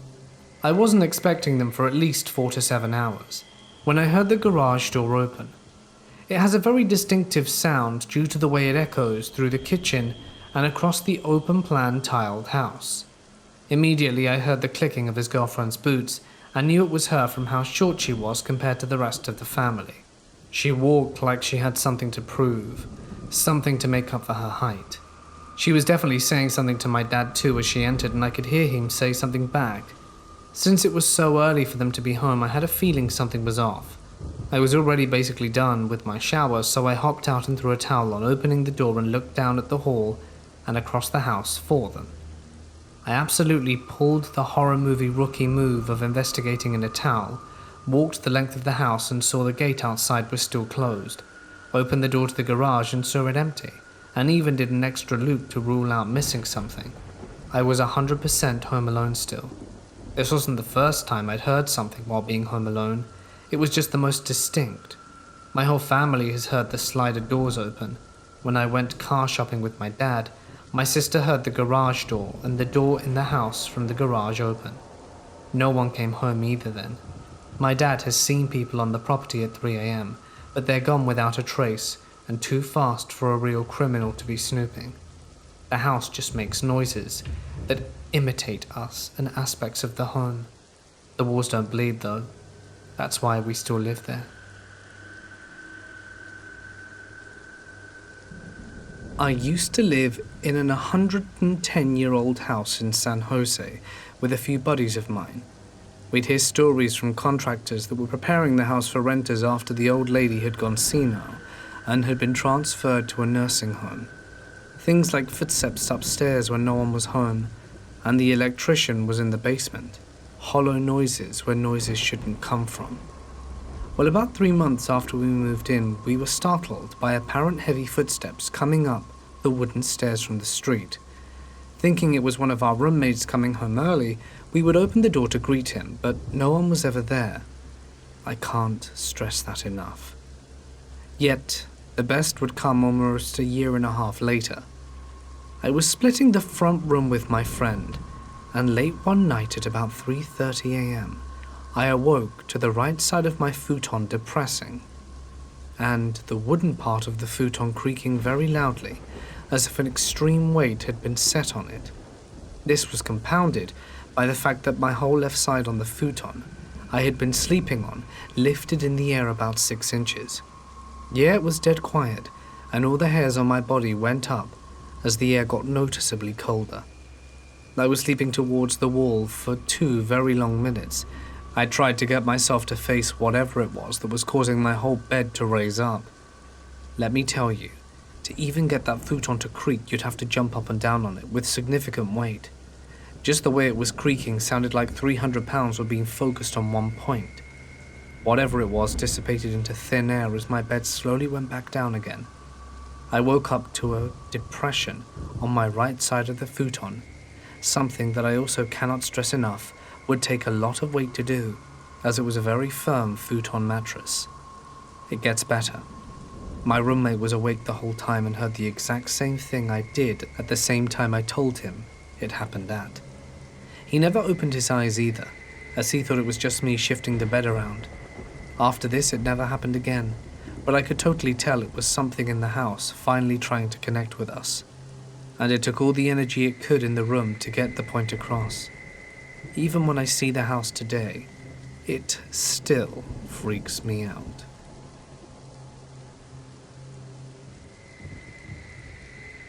When I was 12, I moved into a house in the northern suburbs of Melbourne with my mum, brother and sister. When we moved in, nothing out of the ordinary happened, until around a year and a half into our stay. Most of the incidents would happen to everyone else in the house, but nothing too significant would happen to me. I'll start with my experiences first. Whenever I was on the computer in my brother's room at one side of the house, I would always hear footsteps from my mother's bedroom on the opposite side of the house. Always when I was home alone. I usually just shrugged it off as the neighbors walked around the house and the sound echoed into our house. Another time I had a friend over for a sleepover party on a Friday night. In the morning we were playing with wrestling figures in the play space between the drinking area and the living room. While playing, I saw from the corner of my eye this wispy kind of shape, like a human, walk behind me. When I looked, there was nothing there. My friend was facing me and said, "Did you see that?" "No," he said. One more thing that happened to me was when we were in the final week of moving house, we had a lot of boxes in the living room. One night, I was sleeping with my door open, and I could hear the boxes sliding around the floor and crashing into each other. My first initial thought was robbers were in the house. I turned over in bed to face the wall, then everything went dead silent, and I was absolutely horrified. Now, more creepy things happened to my siblings and my mother.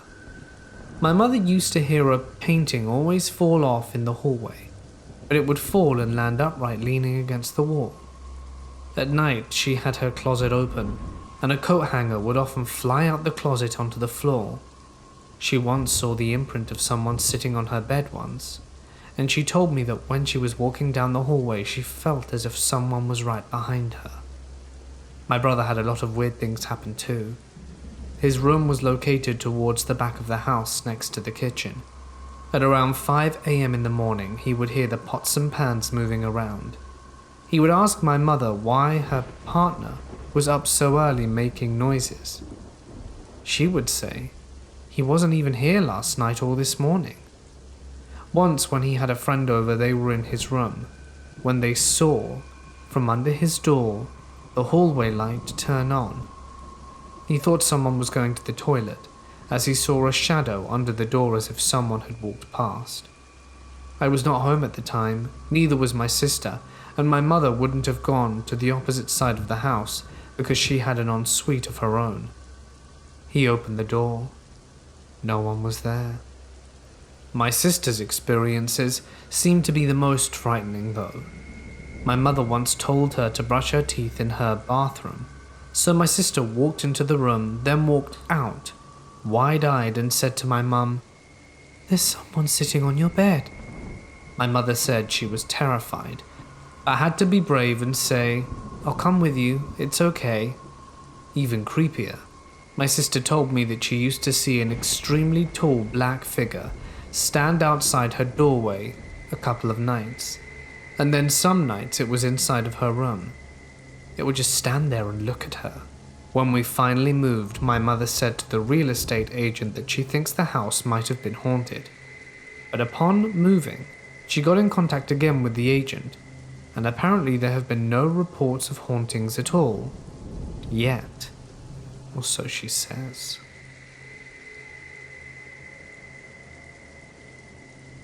I'm a 40-year-old male, and this happened when I was 28. Me and my child's mother had just had our first son in Knoxville, Tennessee, and decided to move back here for plain out logistics. All of my family's here.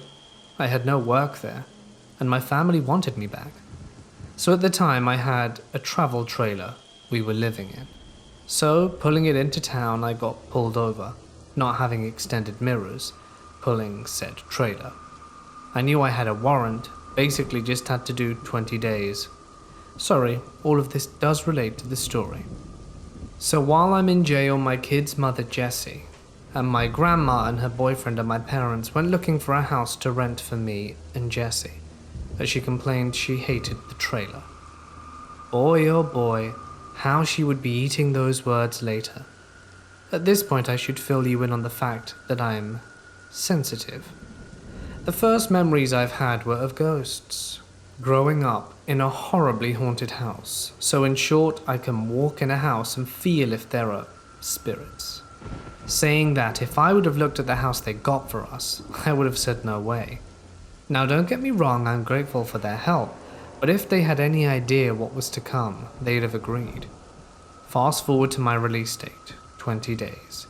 So we got dropped off in the neighborhood, as I had a few friends there, and even though we had nothing but a few blankets, decided to stay there that night anyway. So that night we decided for whatever reason to stay in the living room on the back wall across from the picture window, with no curtains. So that whole night I could swear sometimes I was looking at us through the window, but of course no one was there. At this point I already felt that something was off, even just coming up to the house. The way that it looked under that one street lamp on that one part of the street. It was creepy. That darkness that just seemed darker than it should be. Then that omen house feeling, like the house is looking at you type thing. Fast forward, we're there for a month or so, and started getting it together, and started bringing our son, Jason, home with us. Jason was about 10 months old at this point, so the first memorable night we laid Jason down and come back to the living room. It was around 10. And it sounded like Jason started choking, startling, and coughing, then began screaming his head off. So we brought him out for a little bit, calmed him down, laid him back down, and the same thing happened again. So, of course, we're lost as what's happening. And finally all of us go to bed, and the next night the same thing happens. Guess I should say that the bedroom was a little uncomfortable, but nothing major. I thought it was us just getting used to the new house. His crib was in our old room, and we had no issue while it was in there with him. We had my parents watch him for the weekend, which was the next 2 days after the event.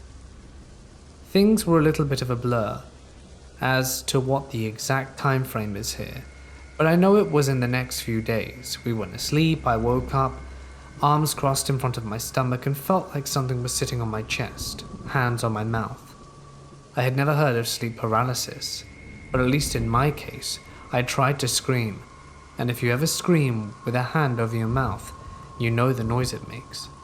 Well, I was making that noise, trying to smack my partner's side to help, because I thought I was going to die. I blacked out, came to it, and Jessie woke up, and I told her what happened. Now she's a believer, otherwise she would have thought I was crazy, and I told her that it felt like something had tried to kill me. Then I explained what happened, and I think neither one of us slept that night. So me and her had the agreement that if she's up, she'll check, make sure I don't have a terrified look on my face but not move. Well, the next time it happened, it was the same thing. I woke her up after and we were both freaking out. The order in which things happened are a little blurry, being 12 years ago now, but in one of the episodes, she actually did catch it and successfully got me out of it, gasping for air, cussing and saying, "Screw this, we're moving to the living room." Yep, just like all the ghost shows, we ended up refusing to use our bedrooms. At this point I filled my parents in on what was going on, since now I figured out that whatever was trying to harm me was doing the same thing to my son. I can't even begin to tell you how we felt once we both realized that.